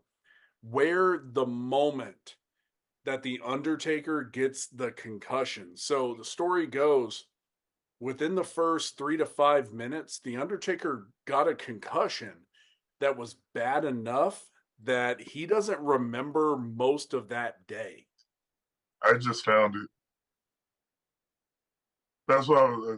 So for anybody watching it on YouTube, and I'm looking down on my computer, I'm just trying to find and answer that question because I was trying to look for it earlier. I couldn't find it, so I just found this one of those possible moments that happened. It's on the outside of the ring, and so like when Brock Lesnar catches his leg and then kind of dumps him back. There's a moment where he like kind of keeps his eyes closed for a little bit longer, and like you can tell something's like kind of going on, or he's feeling something different. And so I assume that's where that probably came from because it was like the first 6 minutes of the match. But total blackout, doesn't remember anything past kissing his wife at 3 o'clock that afternoon. And as we discussed in the last episode, Lathan has a personal relationship with Mark Calloway. I won't say the Undertaker because he's never shown up in your place of work dressed as the Undertaker. So have a relationship with Mark Calloway. Have you ever talked to him about this match? Well, first of all, if he ever did show up, one man's nipples can never get so erect in his life. That would be so awesome. But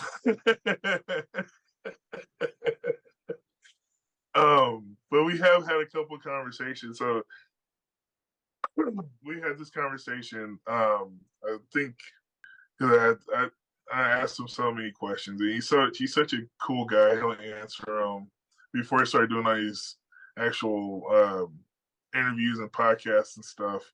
But yeah, he told me about this, and he's like, "Yeah, I do not remember." Even to this day, he goes back and he'll review some of the footage and stuff, but like nothing clicks. Like him and Michelle will sit there, and he's like, "Yeah, man, all I remember is I kissed Michelle, and I went to my locker room and just started going through my rituals, and then the next thing I remember is just being in the hospital bed." And so I was like, well, realistically, going through the match, you can't tell.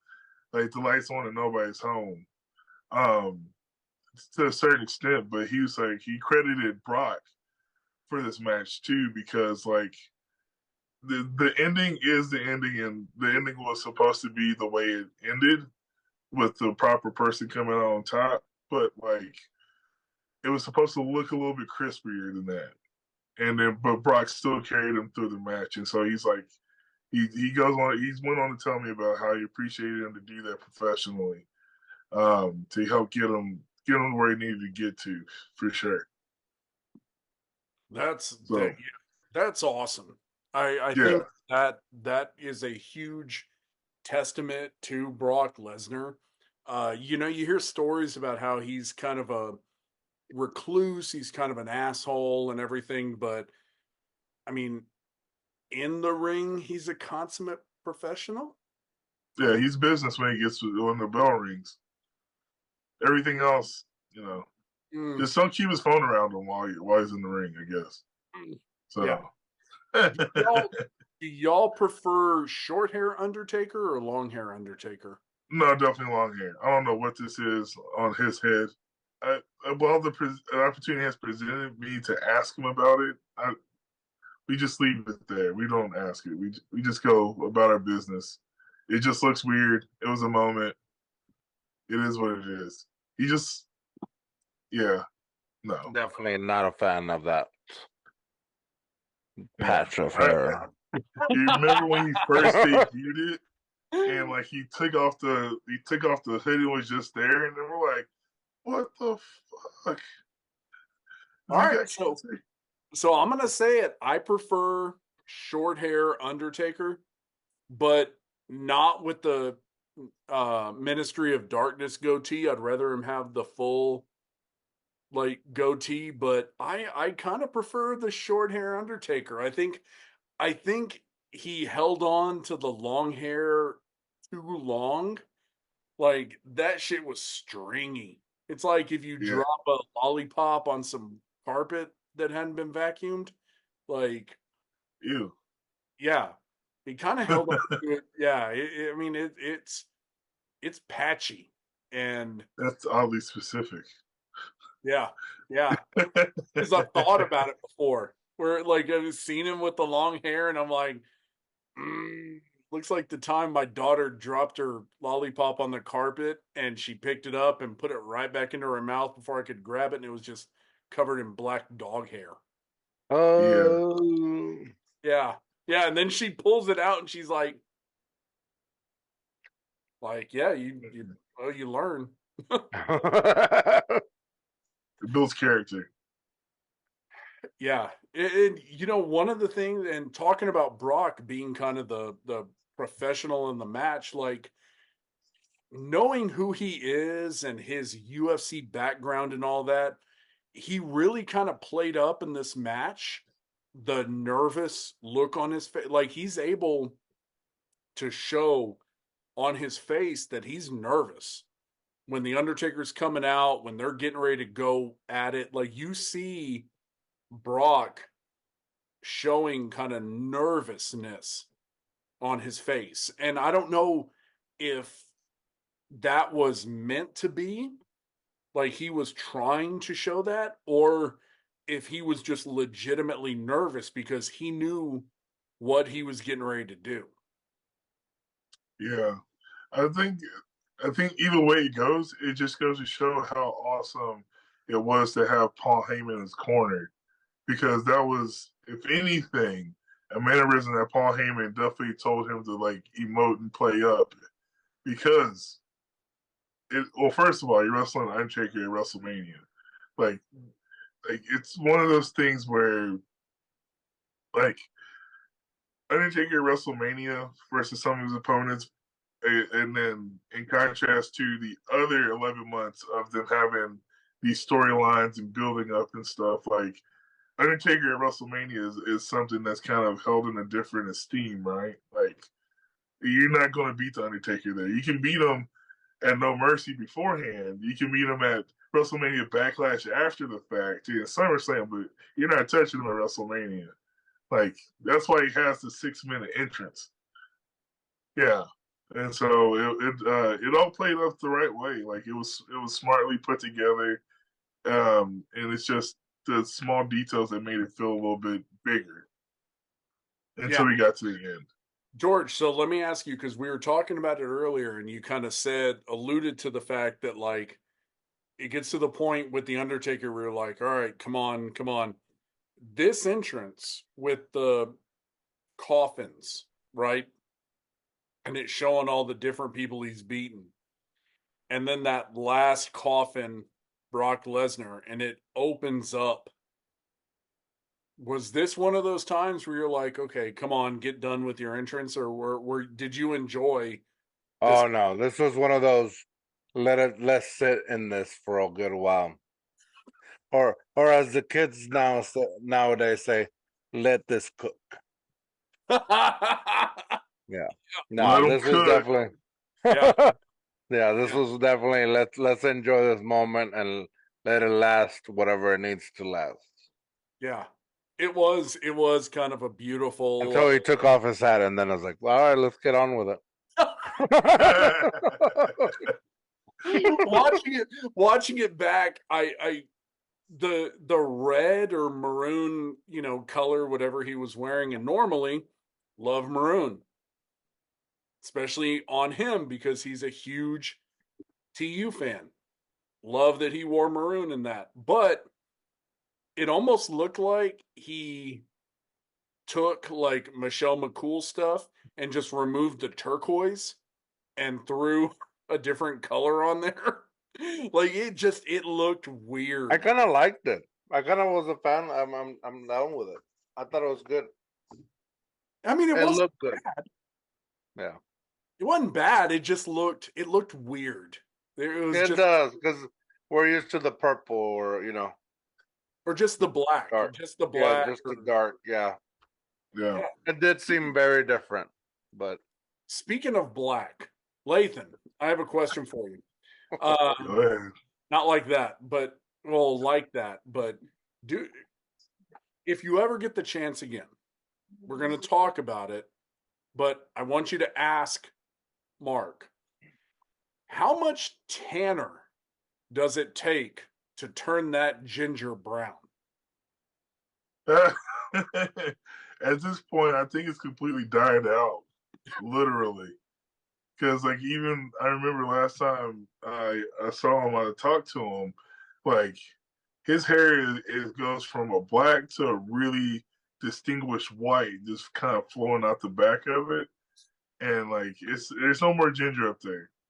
Like, the last time, like, I think when Kane killed him off the last time with the dead man gimmick, that just died with him. Like, all that ginger just kind of like stayed in that little buried alive casket match, and then we were done with it. Kane absorbed all the red. Yeah, literally. Oh my goodness, yeah. Because there's no sign of it at all, and God bless his kids, they don't have it at all either. Oh, so thank God. They take a lot more of the Michelle features, so that's a good sign. Thank God. And that's coming from me. My mother-in-law is a ginger and my grandmother was a ginger. So thank God. I like me a whiskey ginger. No? Okay. I don't know what that is. You don't know what a whiskey ginger is? As I drink my Bud Light. Or, no, my Bud Light. God damn it, my Coors Light. Your Diet Pepsi. No, I saw the koozie and immediately went to gay. No, what's a whiskey ginger? Oh, it's just whiskey and ginger ale. Oh. I was going to be something elaborate. Yeah, no, that's it. It's good. Very sugary, but it's good. I mean, so would you say it's too sweet?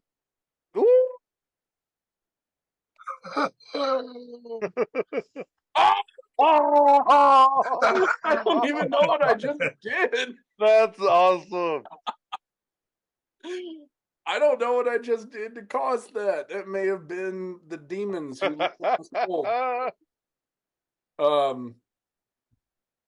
So all right, back to the match. Stay focused, Kings. Yeah. During this match, the crowd was oddly quiet, almost like they kind of sensed that there was like shit was going to get real serious here in a bit. The crowd was very quiet. And even as we know, The Undertaker got a pretty severe concussion where he doesn't remember the day. Even The Undertaker on autopilot is better than most with full capacity. I told her, like, that's the one thing is, like, you cannot tell that he was here but not here at the same time at all. And so there are a couple of spots where you can look back at it. Maybe he was just fatigued. I would I was originally say like, okay, he's getting tired, he's fatigued, because to be honest, in all respects, this is not the most physically built version of Undertaker we've ever seen. Like, this is the older, I'm still going through surgeries and stuff, Undertaker. Yeah. And so, and he's even said it a couple times, like, WrestleMania 30 wasn't my best build, but I had what I had, and it just was what it was. So, versus like when he was wrestling Roman Reigns, like the physiques and the active, what's the word I'm looking for? The abilities were a lot different because he could physically carry a bigger match, a longer match, and stuff like that. With his elements, but yeah, like it was a different Undertaker, but it was still the Undertaker, so you still enjoyed it for what it was, right? Yeah. So didn't take too much away from it. You just enjoyed it, happy to be there, and then to be in the crowd that was already silent went into a chilling, deafening silence within like minutes because of the way the match ended. Well, that's what so my next note is you get the really horrible last ride, which it wasn't really even a last ride. It was like the Undertaker dropped Brock. Yeah, And then, you have where he's going for the old school, which I mean, even that is a huge testament to him as a performer, that he is so out of it, yet he's got the mind to do these spots and everything. And yeah, I mean, so we fast forward to the F5, and Brock goes down, pins the Undertaker. You get and the whole crowd, everybody stands up, and there is just silence. You have the announcers and Michael Cole, who is like almost ready to say, like, the streak. No, he kicked out. But then he's like, and the streak ends. And there's no music. There's no announcer proclaiming Brock. Yes, the silence. There's no nothing. And even the ref looks like, the look on his face is like, oh shit. Paul Heyman crawling into the corner, like Paul Heyman losing his fucking mind. And just a beautiful ending. Like, I really think this going the way it did, being the plan, I don't, whenever you look at the creative mind of whoever, I don't know who booked the match, I mean, Vince obviously approved the match, but this was probably one of the greatest moments of storytelling and planning in WWE history. You just have that moment where you have the dude in the black dude in the white shirt, where he's just like, yeah. I mean, it's an iconic picture. You have the crowd just completely silent. You have people with the cameras zooming in on him, and they're just like, I don't know if there's a better moment in WWE history that encompasses the entire emotional spectrum than this match and this moment. Yeah, this is definitely, like, for sure one of the craziest matches. I remember, I vividly remember specifically going back and after watching it again, like, it almost seemed like it wasn't supposed to happen, and everybody was on panic mode.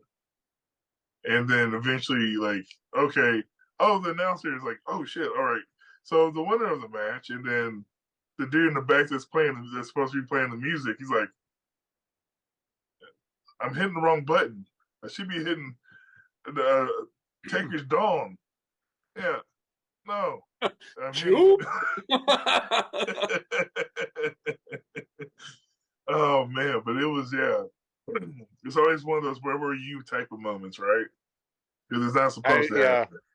I feel like back then I didn't notice the silence because I think I was in silence too. Like I was just like kind of the same thing. Like I feel like I was just like head on my head, kind of like, what? Just did this really just happen? Kind of thing. I was like, and I know that was either already the push where Brock Lesnar looked like he could never be beat, or the start of. I think going in, I was like thinking, okay, Brock Lesnar can probably do this, but it was like, it's the Undertaker. It's not gonna happen. And when it happens, it's like, dang, did they just mess up? Because that was my thought, where it was like, okay, things looked wonky. It was like something was going on that the match did not go as planned. And then all of a sudden the wins, like, man, did somebody mess up? Did somebody mess up bad? and everybody is selling it. You know, Paul Heyman, the crowd is just in shock. Everything was like perfect, and I never noticed the silence, but rewatching it, I noticed the silence. I was like, "Wow, how perfectly done!"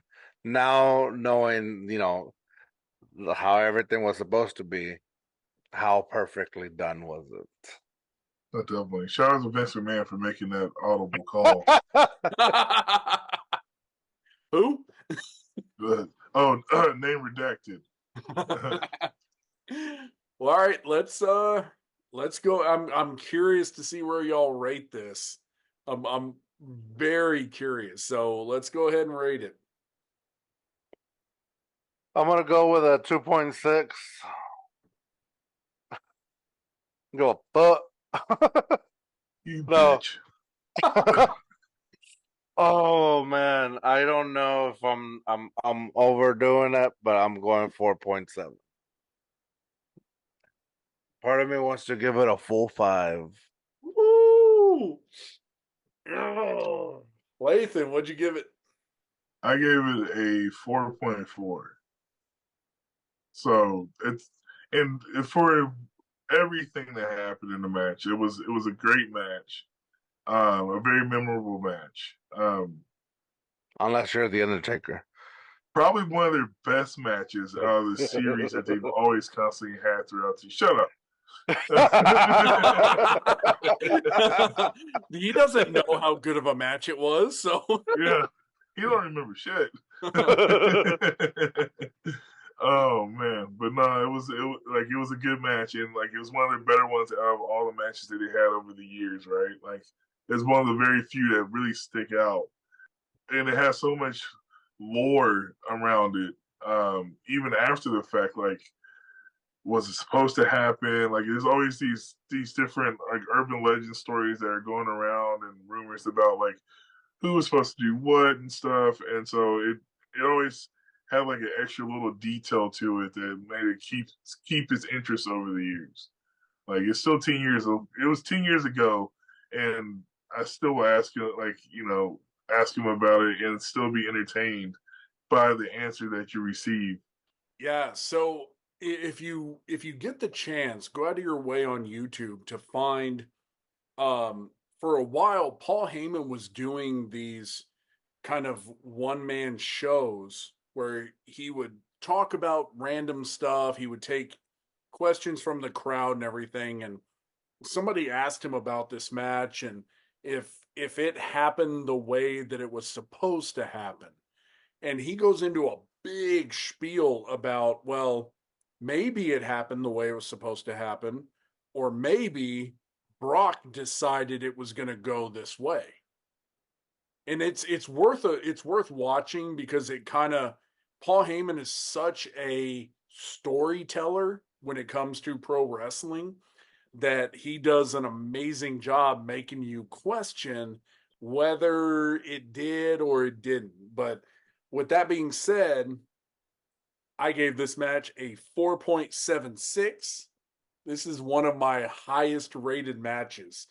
I loved it. Normally, I'm not a huge fan of really slow paced matches, but it made sense. It told the story about a true like fight between these two guys, and this is one of the best matches I've really seen so far in our almost 1 year going into this this experiment of reviewing wrestling. So Yeah. with that, we have a couple of matches left. We're going to take one more quick break and be back with some dog shit and then a really good match. So we'll be back in just a minute. If you want, I can really bring dog shit. Welcome back. Welcome back. Welcome to Too Hard, Too Fast. Too hard, too fast. Too hard, too fast. Too hard, too fast. Welcome to Too Hard, Too Fast. Welcome back. Too hard, too fast. Where we go off the rails and George has to worry about it. So Here we go. Find Too Hard, Too Fast podcast on Apple, Spotify, and YouTube. Welcome back, everybody. We have George giving us a handy over there, and we. No, it's dog poop. Oh. I call it poop hand. Oh, good. That's when George only wipes with one sheet of toilet paper, and to make sure he's clean, he sticks his finger through it. But we are coming back with the next matchup, and it is the Divas Championship Invitational. Just no. Yeah, let's move on. But there's a couple. So there's a couple of things in here that are. I'm a sucker for a bunch of wrestlers in the ring. Yeah, so I liked it. George is all about it. The Funkadactyl Cameron, her top broke, so she stayed out of the ring for like the second half of the match. Not only did her top break, but there was a brief moment where maybe a boob was about to fall out because Emma put her in the tarantula after her top fell, and the camera panned perfectly to make sure nothing popped out. Yeah, but I'm like, yeah. I've never been so encouraged by an accident almost about to happen. You know, it's funny when a boob almost pops out. It takes us back to being 13 years old. Yeah. Watching the channel with the scrambled TV and being boob. I see it. Yeah. We have the entire internet to go to if we want to see boobs. But this moment where it's yeah, that's what I said. It's the fact I can see that boob. Yay. Look, my only note on this, and it was the only saving grace for the whole match, you had the Bellas going over the top rope, which I thought was cool, the superplex powerbomb combo, and then the AJ Lee submission at the end. So I'm going to leave it at that. Y'all got any comments on it? Yeah, I did want to see the fact there was an angle where I guess AJ Lee and Vicky Guerrero were going at it with each other over something. That was kind of weird. And then the way they had Vicky stand up and the whole back of her dress was out, which revalidated that she was not wearing a bra, so it was just weird and uncomfortable. She should have put one on. No. But no, I was watching it, and the only two things I could really point out were 7 out of the 12 girls in this match don't work for WWE at all anymore, ever. And I couldn't even tell you who they were while they were there in the first place. Which just goes to show how terrible the women's division was back then, or how much relevance they didn't put on it versus now, where you have a whole it's obviously completely night and day. So get rid of Divas title, don't miss it, and I forgot how lean Tamina first came in when they debuted with the Usos. So that was it took me back a little bit. And I didn't realize how long Naomi had actually been there. So that was also took me back. But this match sucked. And I was trying to remember if the Divas Championship, and George, maybe you can answer this one. The Divas Championship, was it one of the belts that Brad Maddox busted a nut on? Oh, why would I be able to answer that?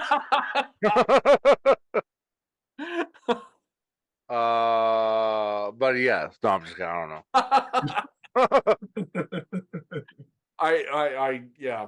I don't remember that, but let's I did see somebody deliver the code breaker, and then I was like,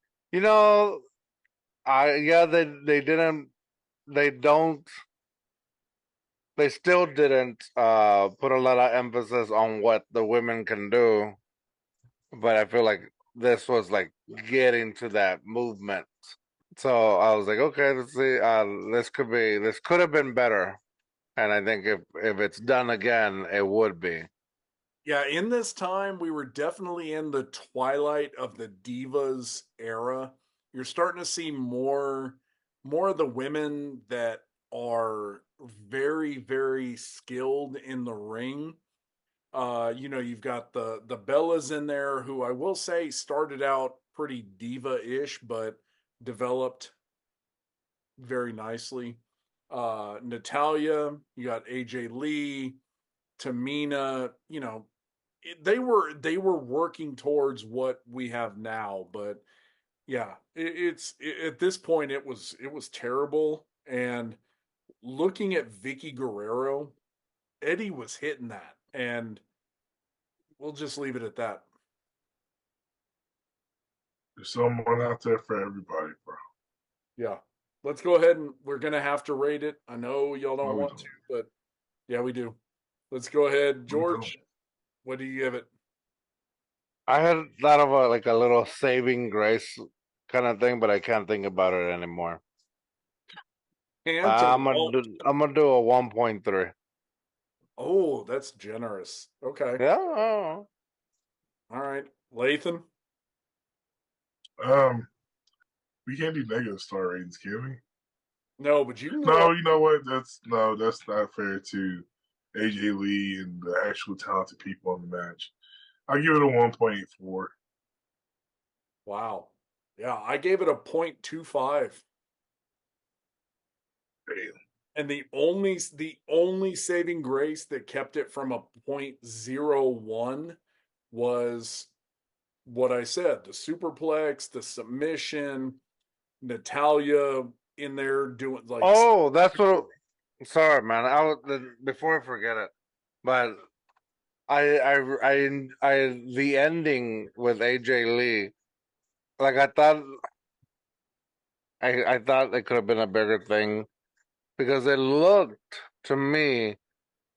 like AJ was making her tap to make it look like it was like she was tapping, while the referee was on the other side and only saw the hand. And so I was like, I'll call it. So it could have been like no, I never tapped out. She tapped out for me. But they didn't make it a thing. And I was like, oh, what a missed moment right there. Yeah, I thought about that too. Whenever you see it, yeah, AJ's making one hand tap out, but the other hand is actually tapping out.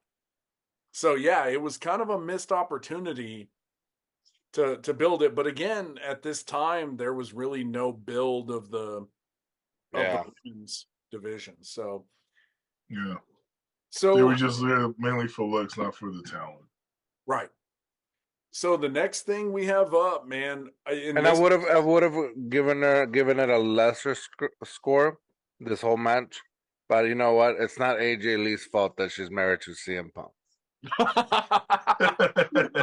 thought you were gonna say that it was because Natalia used to follow you. She did at some point. So the next thing that we have up was actually something that when it started out, like I got really excited for, and then it, like, the sad part about it kind of hit me. So we have an interview with the host of WrestleMania. We have Hulk Hogan being interviewed by Mean Gene, and then they're interrupted by Mr. Wonderful, Paul Orndorff, Roddy Piper. And they're just kind of going back and forth. And then you have Mr. T walk up, and you have Pat Patterson come around the corner wearing like the referee outfit from WrestleMania 1. And I'm like, oh, this is such a cool moment. And then it hit me. All the nostalgias. Yeah, it like the nostalgia hit me, and I'm loving it. And then I'm like, damn, only 2 of these guys are still alive. That was one of the eerie parts about this pay-per-view was, the people that eventually how their story's going to end, right? Like, so it makes you appreciate it a little bit differently, a little bit more in the moment while you're watching it. What'd you think about this this interview? I saw Mean Gene come on, and I was like, "Oh, cool," and then I walked away from the TV. Oh, Yeah, man, What? I Okay, did. fair enough. I did, I'm and gonna I don't be- remember. I must have watched it, like when it first came out, and then I thought, it was. I I I would say I probably don't and still don't know Mr. Perfect. Is that who? What you call him, Mr. Mr. Wonderful? Wonderful. wonderful. Wonderful. Definitely don't know him, but obviously Rowdy, I did, so that was cool at the time. But yeah, I walked away from this segment. Yeah, that's Listen, man.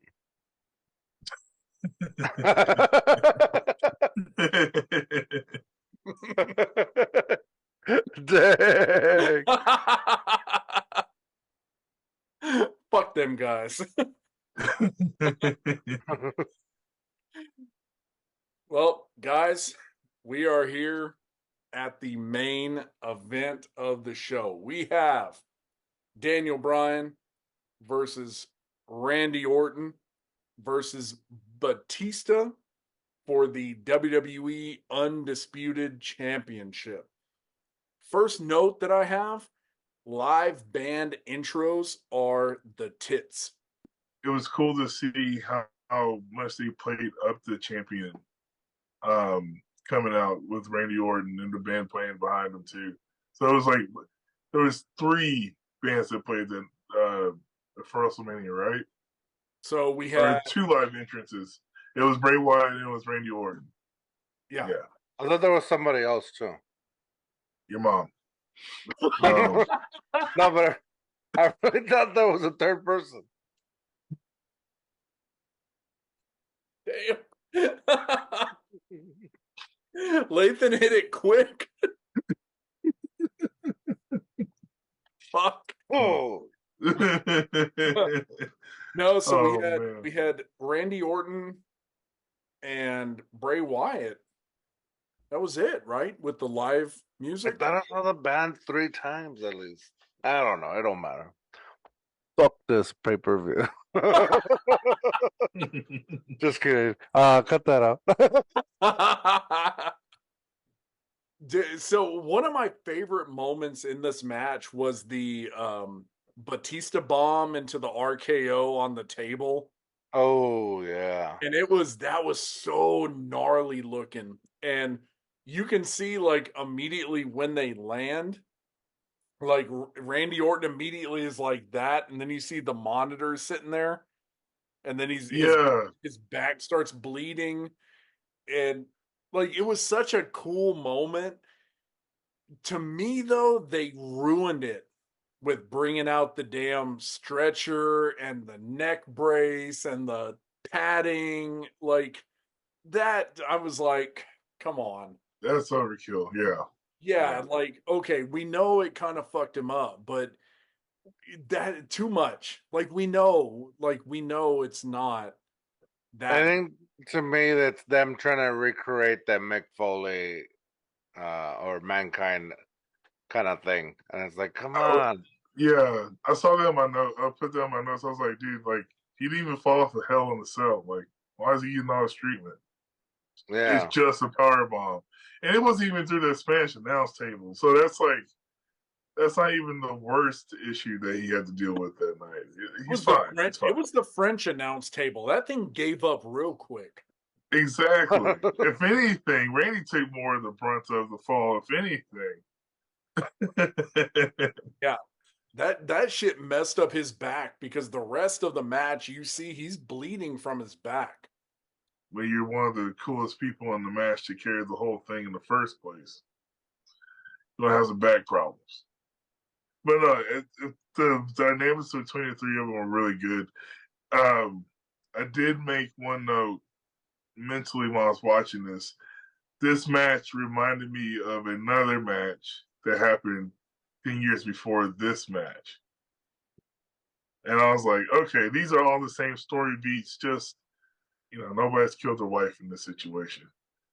But But it almost played out exactly the same. Just different wrestlers in the moment. But yeah, but it was a badass triple threat match for sure. Yeah, it was really, really good.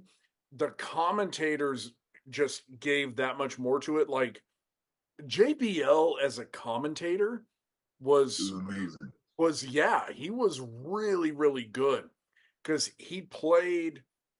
Do you remember? So back when we reviewed WrestleMania 14, we talked about how the mic picked that up. God dang. I didn't think it would. I'm keeping that in. Leave it in. We talked about how Jerry Lawler as a heel was just over the top. He just wasn't believable as a heel, right? JBL as a heel commentator, you truly believe that what he's saying as a heel is really how he feels.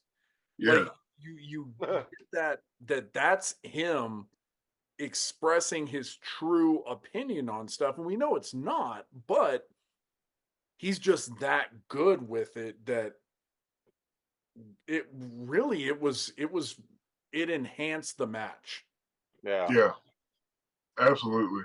And just him and Michael Cole's dynamic with the commentary made it even more enjoyable. King, again, it just sounded weird when King was just like trying to hype up Daniel Bryan, or he's just trying to play like the good guy, like the nice guy. I'm like, no, like Jerry King Lawler is the dirty commentator. He's always got a funny joke for something. He's a pervy man. And so no, it just felt weird and out of place. I'm surprised he didn't even crack a joke about Vicky when she was in the previous match, because he's got plenty of fat chick jokes for days. Am I the only one that finds it really weird to listen to Michael Cole cheer for Daniel Bryan? Because remember Michael Cole went through that heel phase where he grew the Flavor Saver soul patch, and he had the coal mine? The coal mine? And he just ragged on Daniel Bryan, and I think that was around the time right after NXT when he came back at that was it SummerSlam or Survivor Series? Survivor Series. Yeah, where he joined Cena and them against Nexus. The Nexus. Yeah. And it's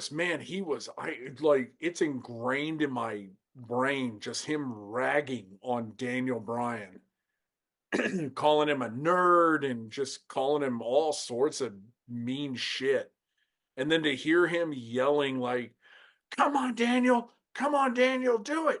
Yeah, come on. Like, it just sounds so weird to go from one extreme to the other. It's polar opposites, and yeah, I don't know if it's good storytelling or just inconsistency. I don't know where it falls.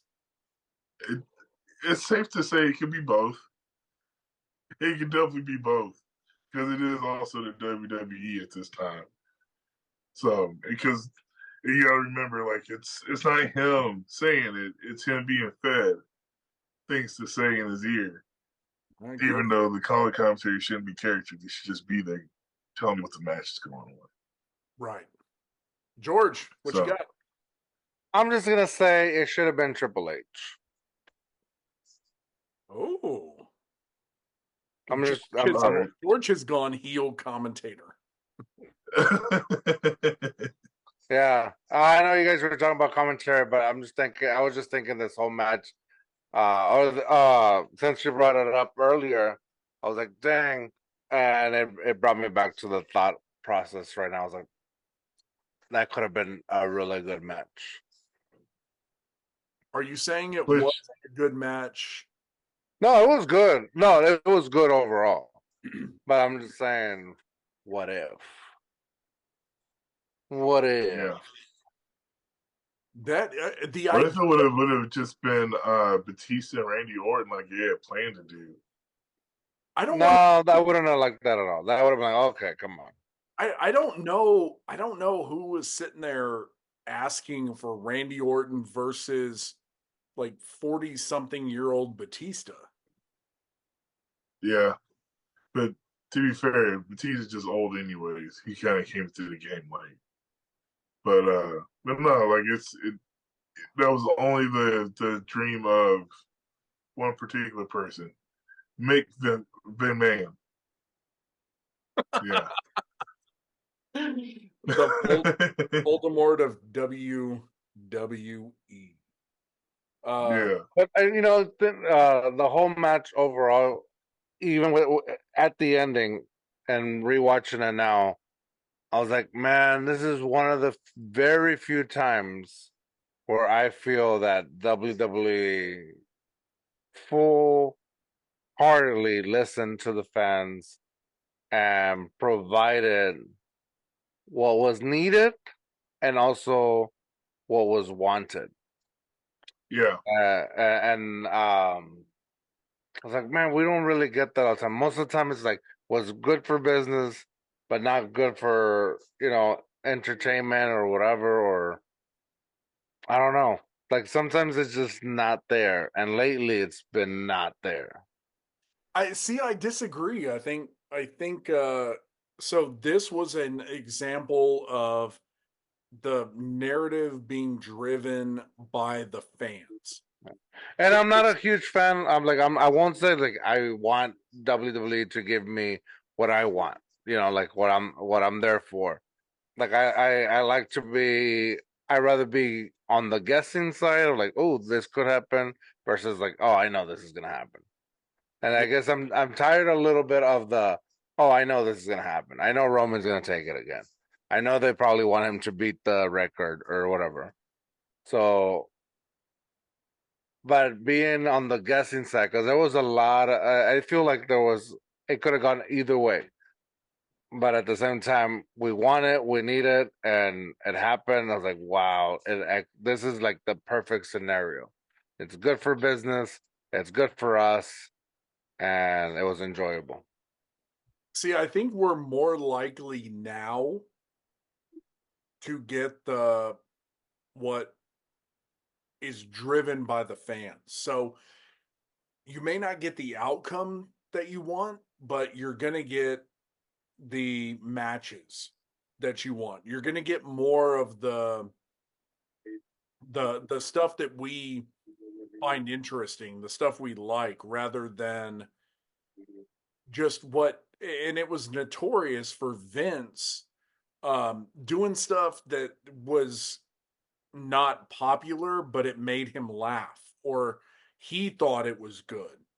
And I think now we're with Triple H in charge. I think we get more of what is. I mean, Triple H is going to do what's best for business, of course, but they're also going to be fan driven, because I think at the end of the day, Triple H is a fan, and he is a person who loves wrestling versus somebody who is driven by their own entertainment and money for the whole thing. No, absolutely. Yeah. Like it's yeah, you basically hit it right on the head. Triple H, first and foremost, is a fan of wrestling. Like he is a product of this. Like he is the game, and like when it comes to booking, when it comes to the psychology, like he knows how to really play into it to make sure that everybody gets something out of it. Like he wants you to emote something, right?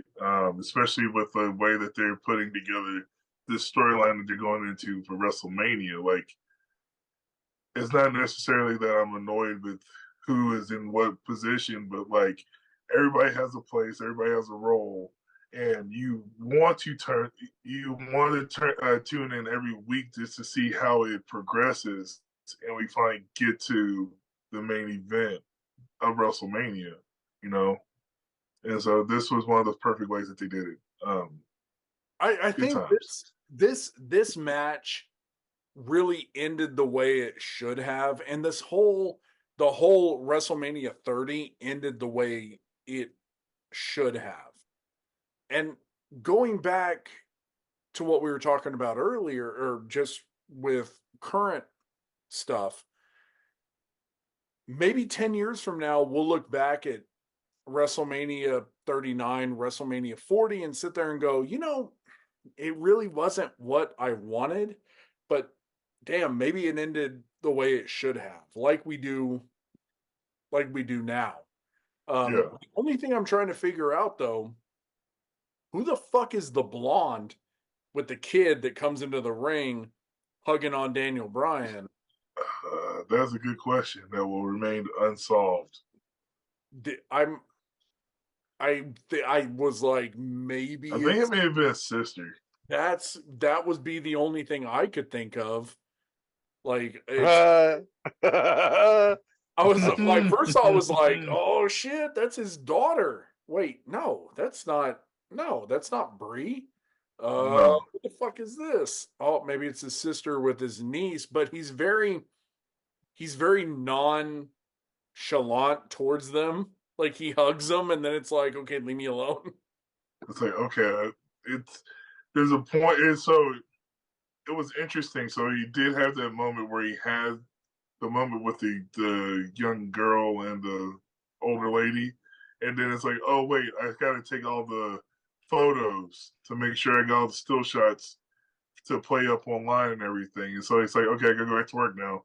Started doing this, and then of course I got to get on the table to do the pyro, so I have my titles held up in front of the WrestleMania sign and all that. And so yeah, so it was.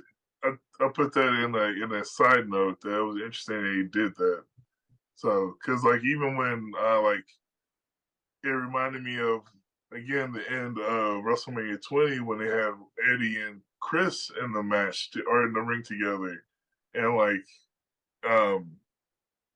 who they like even the kids still came into the ring, and Nancy came into the ring, and David was still in the ring, and they were still had them all over there, but like at the same time, like they started to hit their marks to close the show. And I was hoping that they would have included it in the Peacock rebroadcast or whatever, that moment where he goes and finds Connor the Crusher. Yeah. And hugs him and everything. They show him for a second, but you know, that's about it. You know, we say it, rest in peace, Connor. Still got my Connor Cure bracelet somewhere around here. Well, guys, shit, man, we got through WrestleMania 30. So let's go ahead. So let's give that match our rating, and then we're going to give the overall show rating. So who wants to go first on the rating for the match? 3.5. 3.4. That whatever carrying him off kind of crap that ruined a lot. Nah, 4.3. Duh. It still says high. Wait, what did I give it? 3.4. Oh shit, that's real low. I meant 4.3.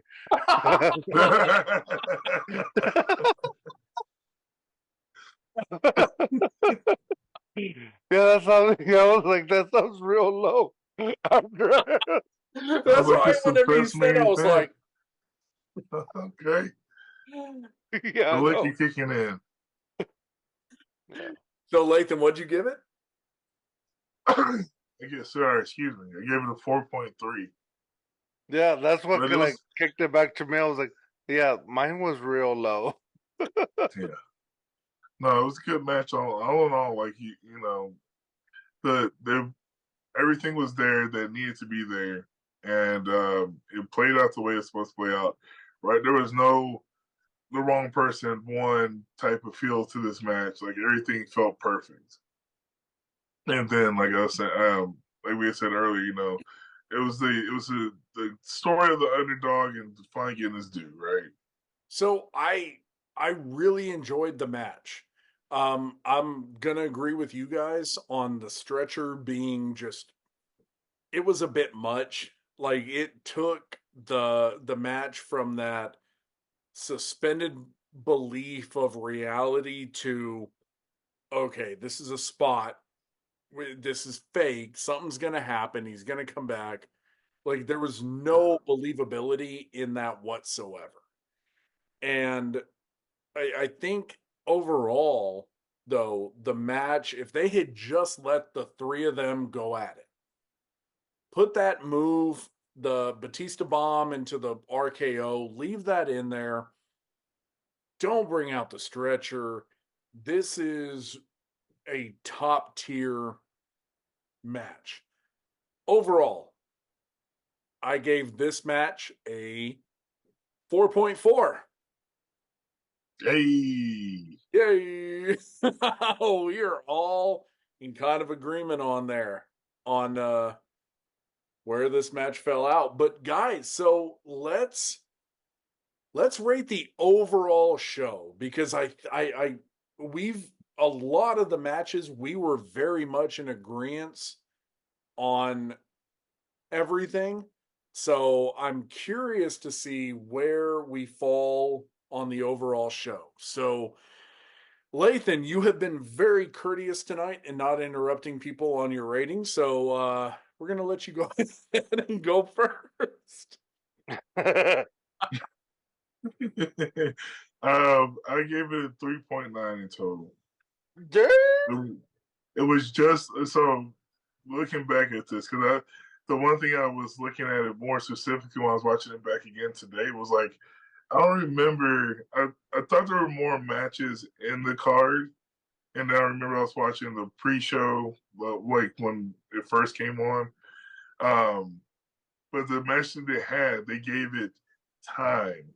They let the matches, they let the important matches breathe and gave them the time they needed to build the story that was wrapped around the narratives that were built into WrestleMania.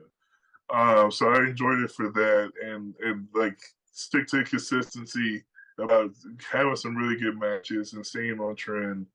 Um, but yeah, the four matches that were really good um, made the show and made me completely forget about the other terrible matches that were on the show. So, and with it doing that, I had to give it at least a 3.9 for it. Let me ask you real quick before we go to George on that. Do you remember what the pre-show matches were? Because I don't. I think it was a tag team match. It was some kind of 8-man tag. Hold on, I'll look it up real quick. Hold on. So let George do that. And While our research department gets on the pre-show, George. Overall 4.2. Lathan, back to you. No, I think 4.2. Overall I still enjoyed it, even with like the lesser kind of matches. I think it was still, that WrestleMania that we wanted to see. I had a really great start, even better ending. So yeah, I think 4.2 is fair enough. George is a big fan of the front, but he's an even bigger fan of the back. Yeah, baby. All the partying is in the back. All right, I found it. So the only pre-show match they had was a fatal 4-way tag team elimination match. It was the Usos who were the champions. Ironically, we talked about them earlier. Los Matadores, which was Epico and Primo, with El Torito, the little dwarf. Yes. Yeah. Yeah. And then it was the Real Americans, Cesaro and Jack Swagger, and Rybacksel. Oh, yeah. Yeah, that's what I remember. big ass Ryback All right. and Chris Axel. So really, but that was the pre-show. That was the 20-minute pre-show match, and then they had a bunch of like the promos before that too. So okay. Well, so I really enjoyed this show. I as much as I didn't like the cool off matches, they fit where they needed to. They fell where they needed. They did what they were supposed to do. So right. I gave this match and this I gave this whole show a 4.12. It's one of my higher rated shows. I really enjoyed this one. I loved the taking myself back to where I was 10 years ago, watching this, experiencing it all over again before it was a 2-night show. I don't like the 2-night event. I'd rather it just be an all-day. Really? Dude, I love the 2 nights. No, I would rather it just be all day. 2 nights of chaos, man. You don't know what's going on. Yeah, but then I got to worry about getting up and going to work on Monday. I don't want to do that. I want to spend all day Saturday just watching wrestling, drinking. Yeah, but before that, it used to be one night on a Sunday. Either way. Yeah. Well, yeah, but I would take Monday off, and that was my boss would always ask me. He's like, "Oh, are you gonna take off the Monday after the Super Bowl?" No, not. The Cowboys aren't in the Super Bowl. It's just another football. It's the last football game of the season. There's nothing super about it. I'm taking the Monday after WrestleMania off because I'm going to throw down and we're going to have some fun. Yo.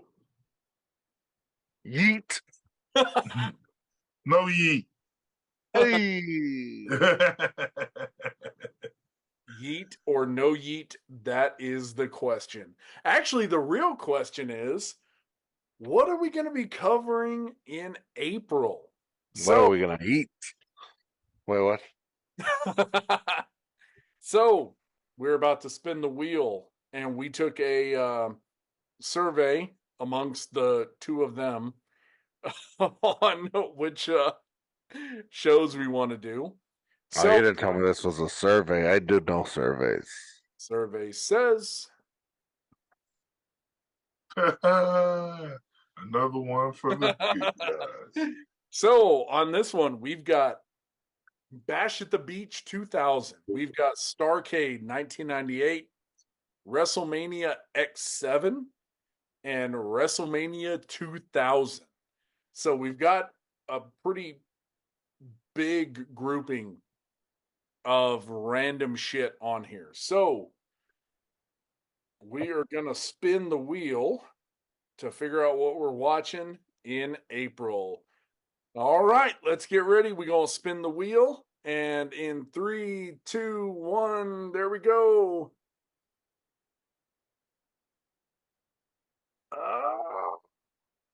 Oh, God damn it.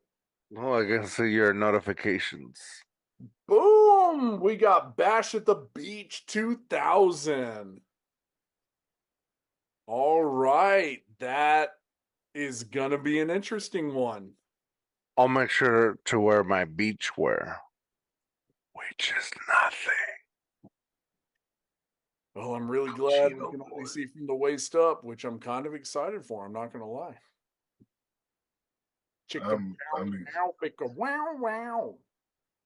I'm just appreciative that this is all from the waist up. I mean, things can change dramatically. Until George drops his hat behind him, he's like, "Oh, let me pick it up," and then butthole. Well, fellas, we are done with WrestleMania 30. Bash at the Beach coming in April. Hopefully, We're going to get together for WrestleMania Saturday. Do a little live show, possibly somewhere, figure it out to do a prediction show. But guys, appreciate y'all. Lathan, you got anything good coming up, man? Oh, a whole bunch of nothing right now. Just gearing up for possibly a couple of powerlifting events at the end of the year. But outside of that, just maintaining my sanity. We got the missus' birthday this weekend, so gonna go take her out, wine and dine her a little bit, but not too much. Give her something to hope for later. Yeah, So, you don't want to overshoot, and then no, you don't want to blow your load in the opening match and then not have a good main event. Yeah, I said what I said. I'm just gonna clip that and send it to Anna. It's part of her surprise. George, what you got coming up, man? Too Hard, Too Fast podcast. What you doing? Too Hard, Too Fast podcast, baby. Not it's the same, man. Let's just check it out. We'll see what happens. I can't let all the details out. Everybody just has to check it out. Oh, But also I don't have any details. But I appreciate any support. But also, oh man, I'm enjoying this fucking wrestling revisits. man, we're having a blast doing this, and we appreciate everybody. If you're, We want Cody. oh wait, We want Cody. Could he get to finish his story? horrible. I don't think he will. Everybody, go check out Too Hard, Too Fast on YouTube, Spotify, Apple Podcast. Go check out the video for this one. We are on YouTube and Rumble. Download us, watch us, whatever you have to do. We appreciate everybody. Thank you all I so got a little rumble in my tumble. That's just the choro from Kingsville. Thank you, everybody, for participating and listening and watching. We will see y'all next month. We got the WrestleMania prediction show. We'll see y'all in April. Happy St. Patrick's Day. Get 'em. I'll let you go.